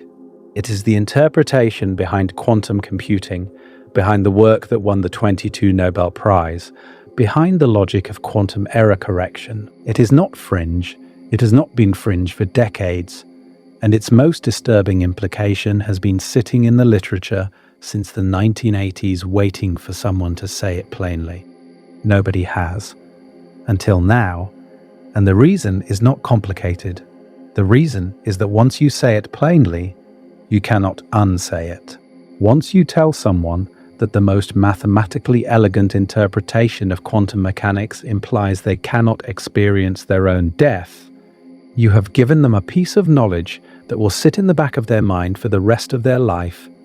Every near miss, every illness survived, every moment of unexpected luck, all of it will be colored by the possibility that it was not luck at all, that the wave function was doing what it always does, preserving you, whether you wanted to be preserved or not. And while the professionals disagree, the implications propagate outward, into culture, into the nighttime thoughts of anyone who has ever almost died and wondered why they did not. Everything Everywhere All at Once won 7 Academy Awards in 2023, including Best Picture. Its central premise is a woman who discovers she can access the consciousness of her variants in parallel branches of reality.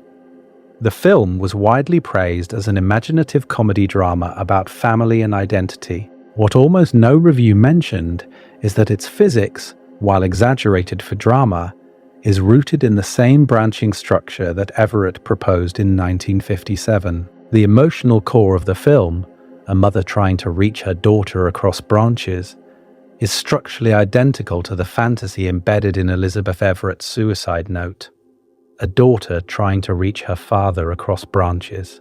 The film won Best Picture. Elizabeth's note was found in her purse. The distance between those two facts contains everything you need to know about how culture processes ideas that are too disturbing to say directly. It turns them into entertainment. It wraps them in humor and action sequences and montages. It takes the sharp edge off so you can hold the idea without cutting yourself. And then it puts it down and walks away. And the sharp edge is still there. The television series Debs, created by Alex Garland and aired in 2020, explored the same territory with less commercial softening. A quantum computing company builds a machine that can simulate reality at the quantum level, effectively proving determinism and many worlds simultaneously. The show's climax involves a character choosing to die in one branch, knowing she will continue in another. It is the quantum suicide thought experiment dramatized as a love story. And the final episode, makes explicit what most science fiction only implies. If the branches are real, then the meaning of choice, death, love, and loss all change. Not metaphorically, physically. The math changes what those words mean. Robert Charles Wilson's 1998 novella Divided by Infinity is the most precise dramatization of Lewis's terrifying corollary that exists in fiction. Its narrator survives a series of events that should have killed him. With each survival, the world around him becomes stranger, less populated, less real. The people who die in the normal course of things simply vanish from his experience. He is left in an increasingly sparse, increasingly unlikely branch of reality, surrounded by fewer and fewer people. In a world that becomes more and more implausible, furniture in his apartment is slightly different. Brand names have changed. A book he owns has a different cover. The novella captures something that the philosophical literature only states abstractly. If you are always in the surviving branch, and if the surviving branch becomes progressively more unlikely, then the world itself should start to feel wrong. Not dramatically wrong. Suddenly wrong. The kind of wrong that you cannot prove to anyone because the wrongness is calibrated exactly to the threshold of deniability. Wilson wrote it as horror. Lewis wrote it as philosophy. Aroniosi wrote it as formal analysis. The subreddit communities write it as personal testimony. They all arrived at the same place.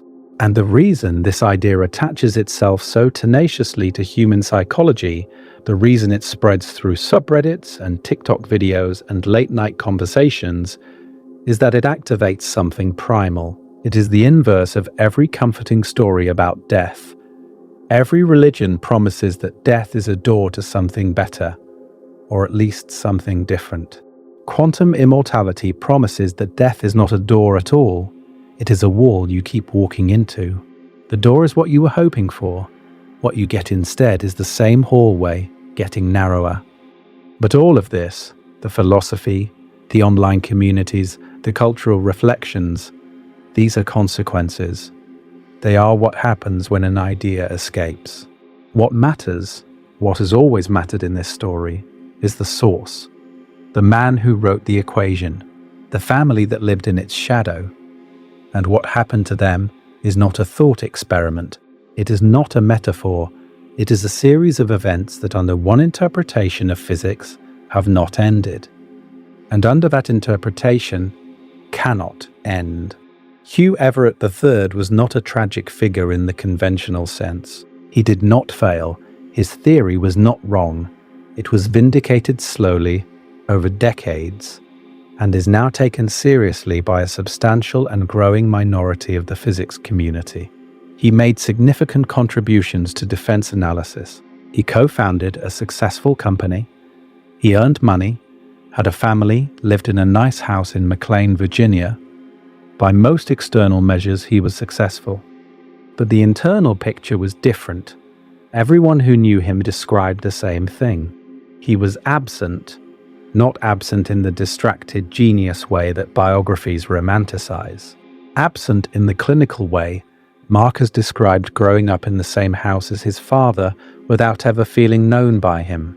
Dinners were silent. Conversations were transactional. Hugh worked at home, often at the dining room table, chain-smoking and writing equations late into the night, a glass of something always within reach. Nancy, who had been his intellectual partner at Princeton and had typed the thesis that would change physics, gradually became someone who managed the household and absorbed the consequences of his choices. There is a photograph of Everett from the Lambda Corporation years that Peter Byrne includes in his biography. He is sitting at a table piled with papers, a cigarette in one hand, a drink at his elbow, his face heavy and distant. He looks like a man who has decided something about the world and found the decision unbearable but irreversible. He does not look like a man who believes in his own immortality. He looks like a man who has been defeated by it. The drinking was not social. It was systematic. Colleagues at Lambda Corporation described meetings where Everett would arrive with a thermos of martinis. He drank at work, he drank at home, he drank at conferences, on the rare occasions he attended them. His weight climbed steadily through his 40s. By the time he was 50, he was significantly obese. His complexion was bad. His breathing was labored. The cigarettes, 3 packs a day of unfiltered, never stopped. And he refused all medical attention. This is the detail that separates Everett's self-destruction from ordinary self-destruction. People who drink and smoke themselves to death usually do so out of addiction, depression, or some combination. They know at some level that they are killing themselves, and they either cannot stop or do not want to. Everett's refusal of medical care suggests something different. It suggests a man who has considered the question of his own mortality and dismissed it as irrelevant. Not emotionally. If you believe that your consciousness will always follow the branch where you survive, then the distinction between self-care and self-destruction becomes blurred, not non-existent. Blurred. The branches where you survive the heart attack are always there. The branches where the cigarettes do not give you cancer are always there. You do not need to take care of yourself because the wave function takes care of you. This is speculative. We cannot know what Everett actually believed in his private moments. But consider the circumstantial evidence. He proposed a theory that implies subjective immortality. His biographers report that he believed in this implication privately. He lived in a way that is consistent with someone who does not fear death. And he died at 50, one of a condition that is directly caused by the behaviors he refused to moderate. The pattern is not comfortable either. There is one more detail from the Lambda years that deserves attention.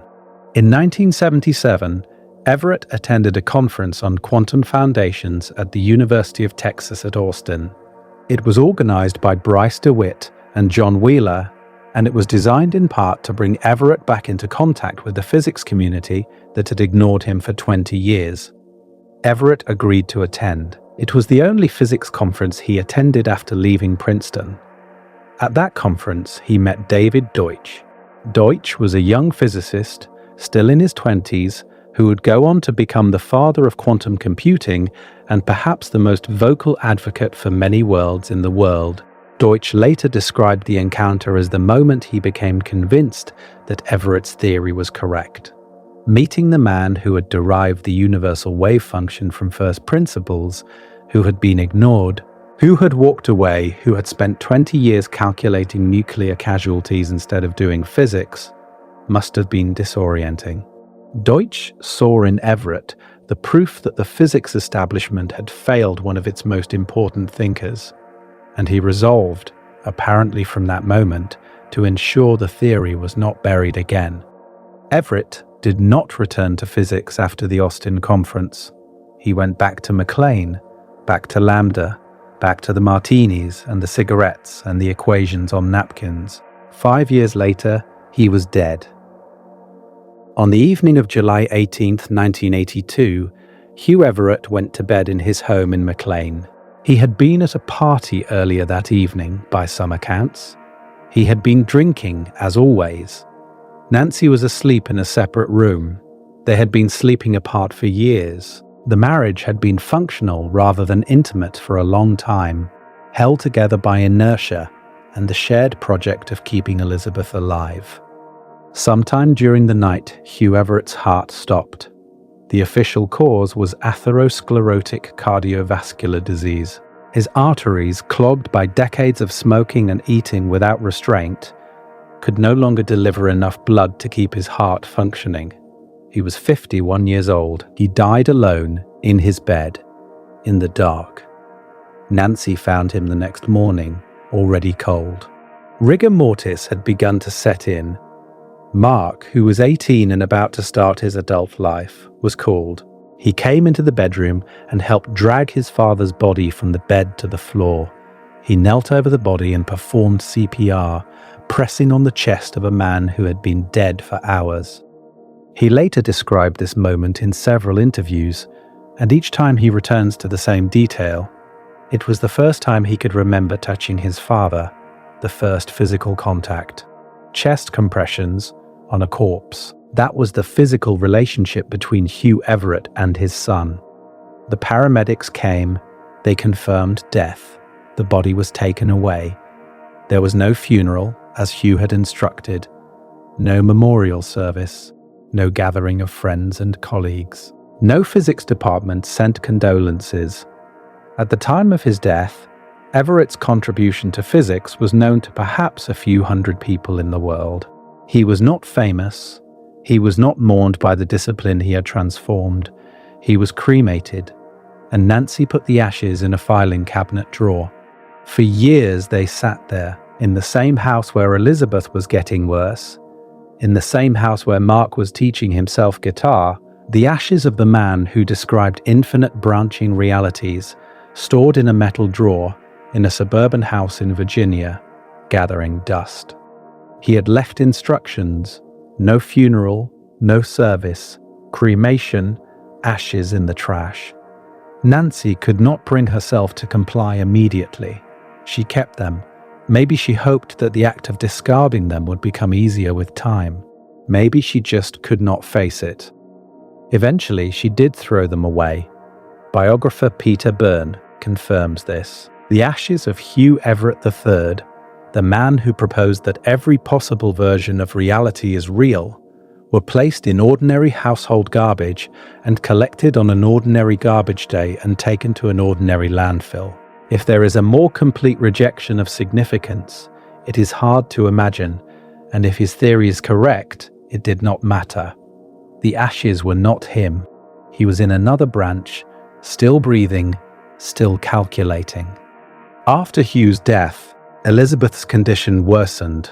The timeline is not entirely clear from public sources, but what is known is that she underwent electroshock therapy, that she was hospitalized multiple times, that she made at least 9 suicide attempts over the course of her life. Mark has said in interviews that he found her unconscious on multiple occasions.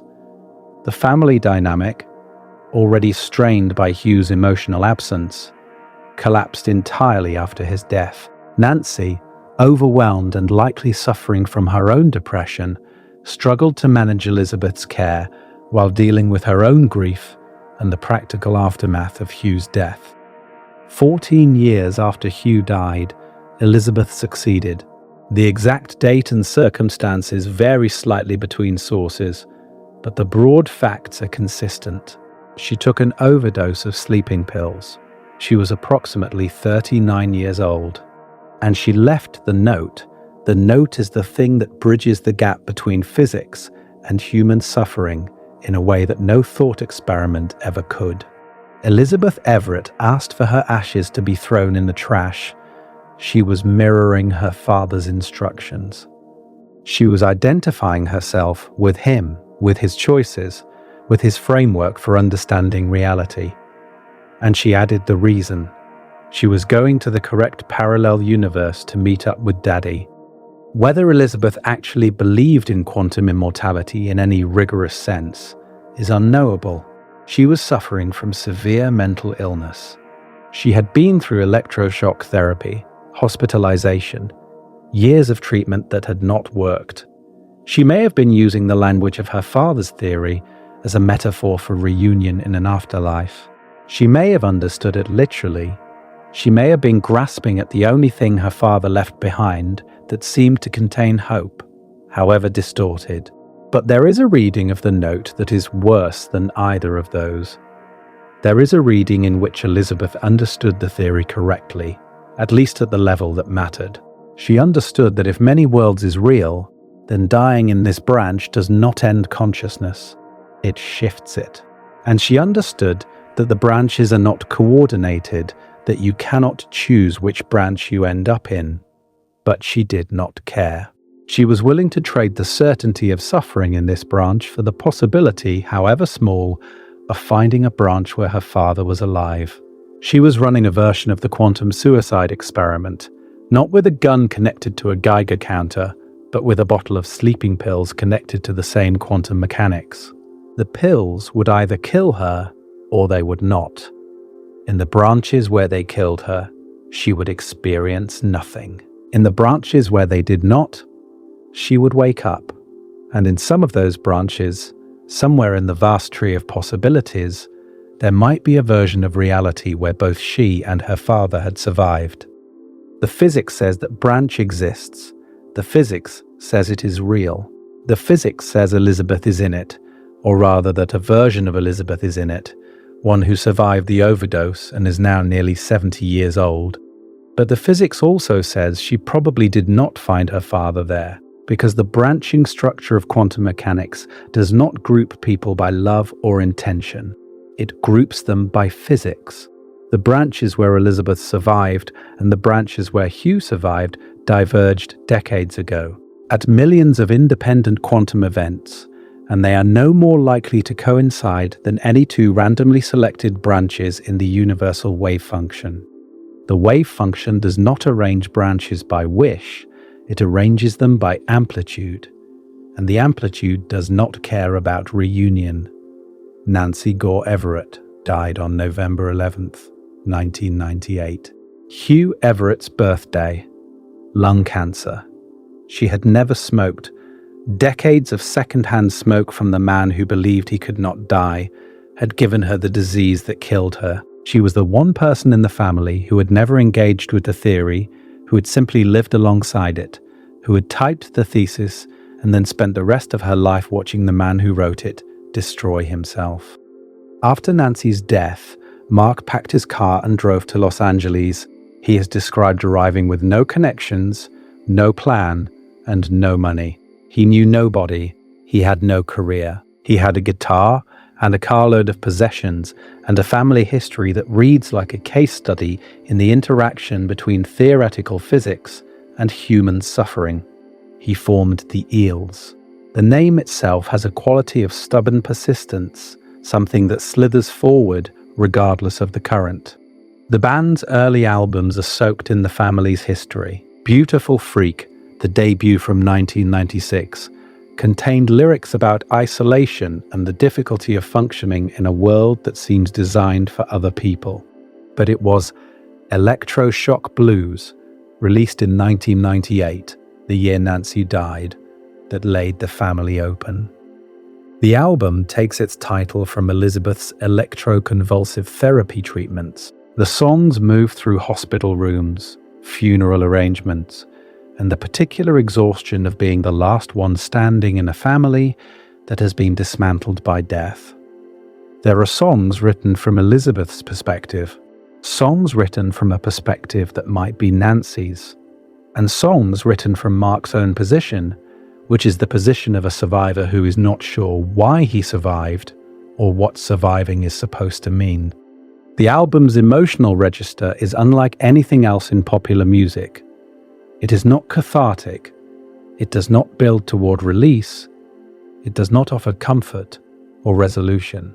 It sits with the loss the way Mark had to sit with it, day after day, in a city where nobody knew his name or his family, or the theory that shadowed all of it. In 2007, Mark agreed to make a documentary for BBC4. It was called Parallel Worlds, Parallel Lives. The premise was simple. Mark had never understood his father's work. He had grown up in the same house as one of the most important physicists of the 20th century and had never once had a conversation with him about physics. He did not know what the Schrodinger equation was. He did not know what a wavefunction was. He knew his father had written something that some physicists considered important, and he knew his father had spent most of his life ignoring both his family and his own contribution to science. Now, 25 years after Hugh's death, Mark would travel to Princeton, to Texas, to the homes of surviving colleagues, and try to understand the theory that had shaped and perhaps destroyed his family. The documentary is painful to watch, not because it is poorly made. It is excellent. Dennis Leone directed it with a quiet, unflinching camera that lets moments sit. But because Mark's bewilderment is real. He sits across from physicists who speak about his father with reverence, who call the thesis one of the most important documents in the history of physics, who describe Everett's intellect in terms that Mark has never heard anyone use about the man he knew. The Hugh Everett they describe, the young genius who solved the measurement problem at 26, the man who stared down Bohr's entire school of thought and did not blink, has nothing in common with the absent, overweight, chain-smoking presence who sat at the dining room table and never said anything. At one point in the documentary, Mark stands in the Princeton physics library holding the original manuscript, the 137 pages. The pages wheel a pressured Hugh to cut, the pages that contain the amoeba metaphor, the philosophical arguments, the full force of an idea that changed our understanding of reality. Mark holds them and says, quietly, that he feels like he has finally met his father, that the theory is the father he never had, that the equations contain more of Hugh Everett than his actual presence in the house ever did. It is the most devastating thing anyone says in the documentary, because it means that Hugh Everett poured himself into the universal wavefunction and had nothing left over for the people who lived with him. He gave the universe infinite branching realities and gave his children silence. And the cruelest irony of the documentary is that it demonstrates exactly what quantum immortality looks like as a human experience. Mark survived. Everyone else died. He is the branch that continued. He carries the memories of all of them, the absent father, the suffering sister, the exhausted mother, and he is still here in this branch, making music about loss and making documentaries about a theory that says loss is an illusion. If many worlds is correct, Mark Everett is not the only surviving branch. He is one of many. In some branches, Hugh survived his heart attack and is a 95-year-old former defense analyst with emphysema and cognitive decline. In some branches, Elizabeth's overdose failed and she woke up in a hospital with brain damage.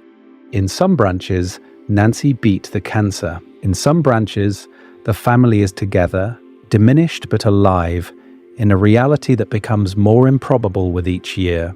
And in every single one of those branches, the people in them believe they are the real ones. They believe their experience is the definitive version of events. They do not know about the other branches. They cannot know. Decoherence has sealed them off. And here is where the emotional and the physical converge in a way that should make you deeply uncomfortable. You have survived every event in your life that could have killed you. Every illness, every accident, every moment of quantum uncertainty that could have resolved in a way that ended your consciousness. You are here right now, reading or hearing these words, and the fact that you are here seems unremarkable to you, because from the inside, survival always seems unremarkable. You do not notice the branches where you died, because there is nothing in those branches to notice with.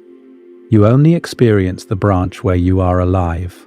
And that has been true at every moment since the first moment you were aware of anything. Under Copenhagen, this is luck. Ordinary, meaningless statistical luck. The coin landed heads enough times in a row to produce your continued existence, and it will eventually land tails, and that will be the end. Under many worlds, this is not luck, this is structure. The branching guarantees that there is always a version of you that survives.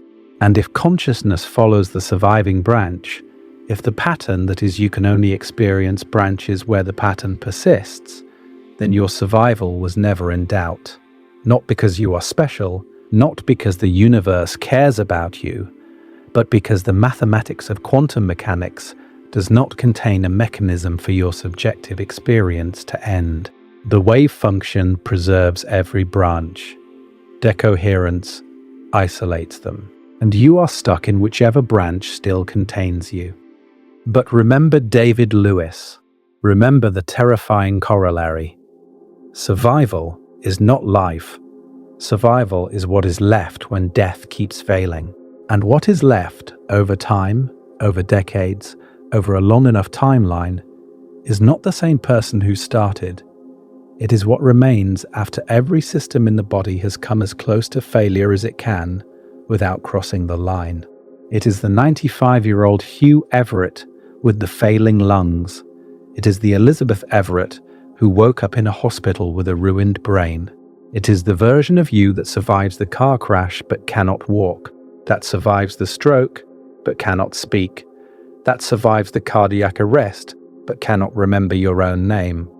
This is quantum torment, not a philosophical abstraction, a prediction, a mathematical consequence of taking the Schrodinger equation seriously and refusing to add a postulate that makes it stop.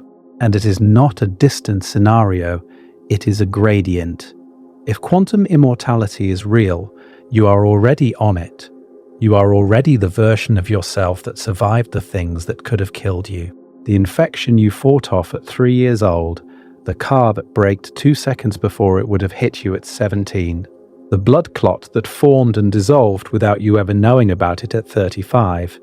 Each of these events had branches where the outcome was different, and you are not in those branches. You are in this one, the one where you survived. And the fact that you are here, reading this, is either cosmic luck or the first data point in a pattern that will never break. The difference between those two possibilities is the measurement problem, and the measurement problem does not care that you would prefer the first. Alexei Turchin, a Russian researcher who works on existential risk and the classification of future catastrophic scenarios, has called quantum immortality an S risk. The S stands for suffering. An S risk is a scenario in which the expected suffering is not merely large but unbounded. Turchin's analysis is straightforward. If quantum immortality is real, and if consciousness degrades but does not terminate, then the integral of suffering across all surviving branches diverges. There is no upper limit. The wave function does not impose one. The only thing that could impose one is a theory of consciousness that specifies when subjective experience ceases. And no such theory exists. Nobody can tell you at what point a damaged brain stops producing experience.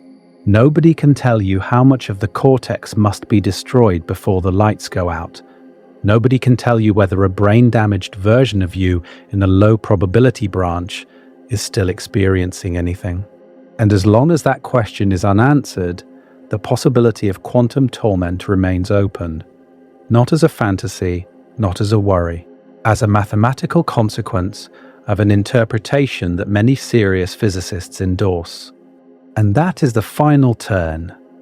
The reason this matters, the reason it should matter to you right now, tonight, listening to this, the measurement problem is not an academic puzzle.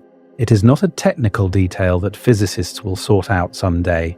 It is the question of whether you can die. And the answer depends on a choice between interpretations, none of which can be proven, none of which can be disproven, each of which has consequences that range from uncomfortable to unbearable. If Copenhagen is right, you die and that is the end. Clean. Final.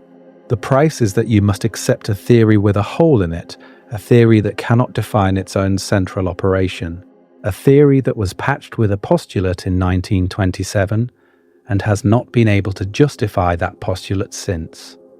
If pilot wave theory is right, your death was determined before you were born. Every atom in your body has been following a trajectory set at the beginning of the universe. Your choices are irrelevant. Your death is a consequence of initial conditions that were fixed 13.8 billion years ago. Clean. Final. Predetermined. The price is non-locality and the knowledge that free will was never real. If objective collapse is right, the wave function has a built-in timer. Your quantum coherence collapses on its own, without measurement, without consciousness, on a schedule set by the GRW parameters. Death is real because collapse is real. The price is untested physics and a mechanism that nobody has directly observed. If many worlds is right, you do not die. You branch. The versions of you that would have died exist in branches you can never access, and you continue in the branch where you survive.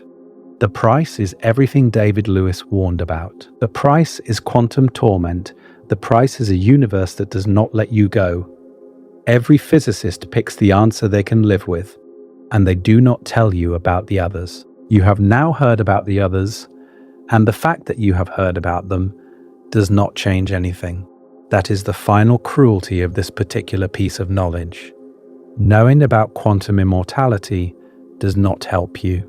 It does not protect you. It does not give you a strategy.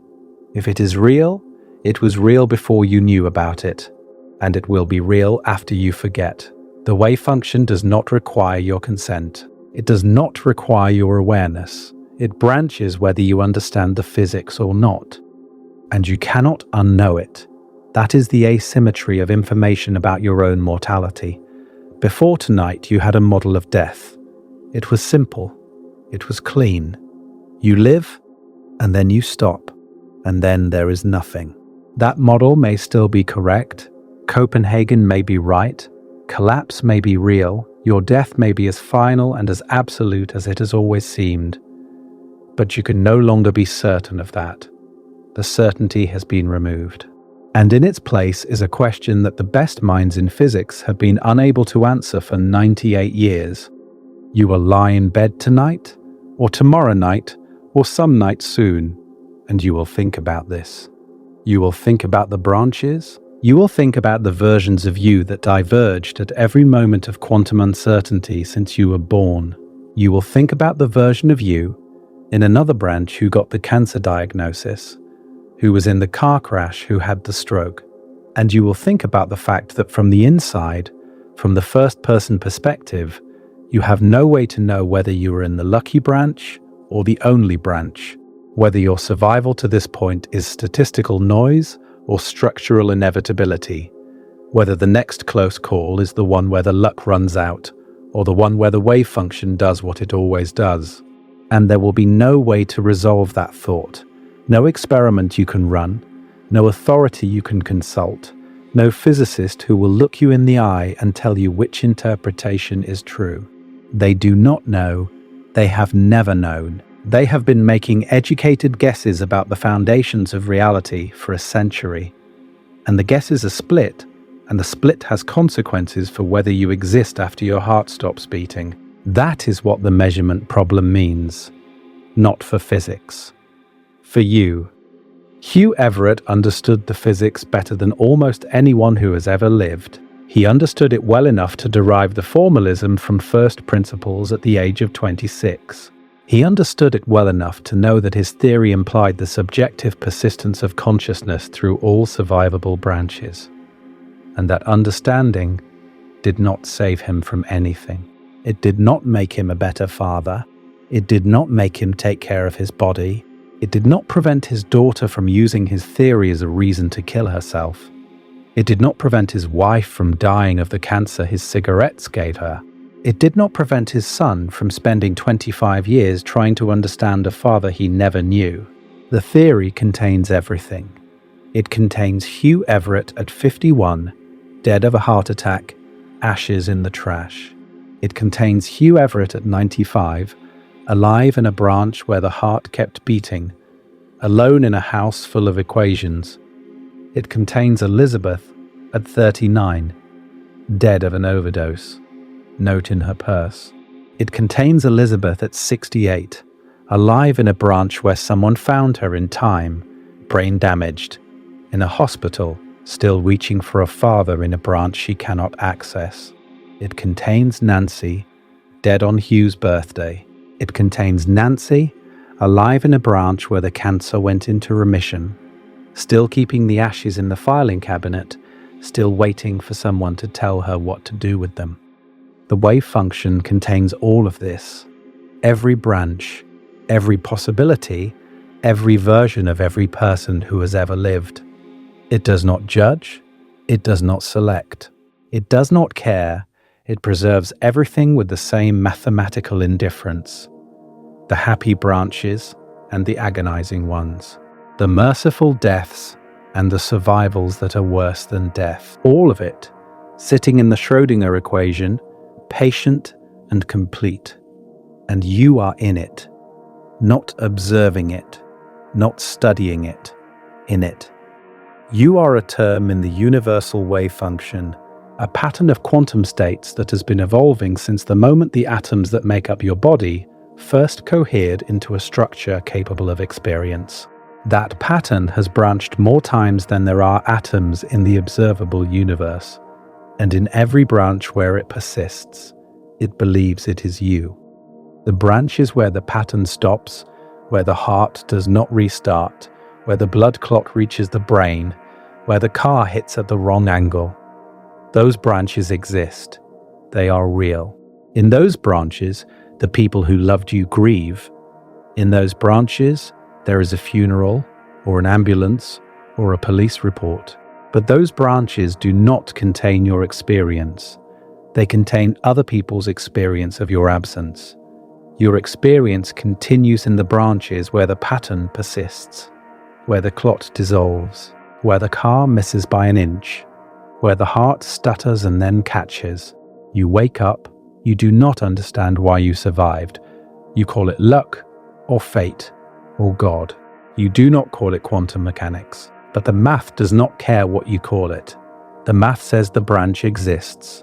The math says there is always another branch where you survive the next thing too. And the next thing. And the next.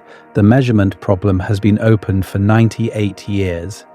It will probably be open for 98 more. The physicists who work on it are brilliant, careful and honest, and they cannot close it because every way of closing it costs something that the others refuse to pay. And meanwhile, while they argue about the foundations, the implication sits there in the mathematics, not hidden, not obscure, not controversial in its derivation, only in its interpretation. Sitting there the way the heliocentric model sat in Copernicus's notebooks while the church argued about the motion of the sun. You were not supposed to know about this, not because it is secret, but because the people who understand it decided collectively and without coordination that it was safer not to explain it. Safer for their careers, safer for the public, safer for the tidy narrative of science as a discipline that answers questions rather than one that at its deepest level has been unable to answer the question that matters most. Hugh Everett's ashes were thrown in the garbage as he requested. Elizabeth Everett's ashes were thrown in the garbage as she requested. Nancy Everett died on Hugh's birthday and left no public instructions. Mark Everett is still alive. He is in his 60s now. He still performs with the Eels. He still writes songs about loss. He is the surviving branch of a family that was consumed by a theory about survival, and the theory says, with mathematical precision, that in the structure of quantum mechanics, none of them are gone. Not Hugh, not Elizabeth, not Nancy. They are branches in a wavefunction that does not know how to prune, that does not know how to end. That takes the Schrodinger equation at its word and preserves everything. Forever, whether it wants to be preserved or not. The calculations have been checked. The experiments have been run. The no-go theorems have been proved. And the question of whether you can experience your own death remains, after nearly a century of work by the most brilliant minds in human history, unanswered. What is answered? What has been answered since 1957? Is the cost of the simplest interpretation, the interpretation that adds nothing, the interpretation that takes the math at face value. The cost is that you do not get to leave. The cost is that the wavefunction keeps you. The cost is that every version of you that can exist does exist, including the versions you would beg not to be. And the equation that contains all of this, the equation that Hugh Everett took seriously and that the physics community spent 13 years ignoring, and that Bryce DeWitt resurrected, and that Max Tegmark extended to its darkest conclusion, and that David Lewis called terrifying, and that Elizabeth Everett died trying to use as a doorway, that equation is running right now. It has been running since the beginning of the universe. It does not stop. It does not pause. It does not wait for you to understand it before it applies to you. It is applying to you right now. It applied to you before you started listening. It will apply to you after you stop. And if Hugh Everett was right about what it means, then stopping is the one thing it will never let you do.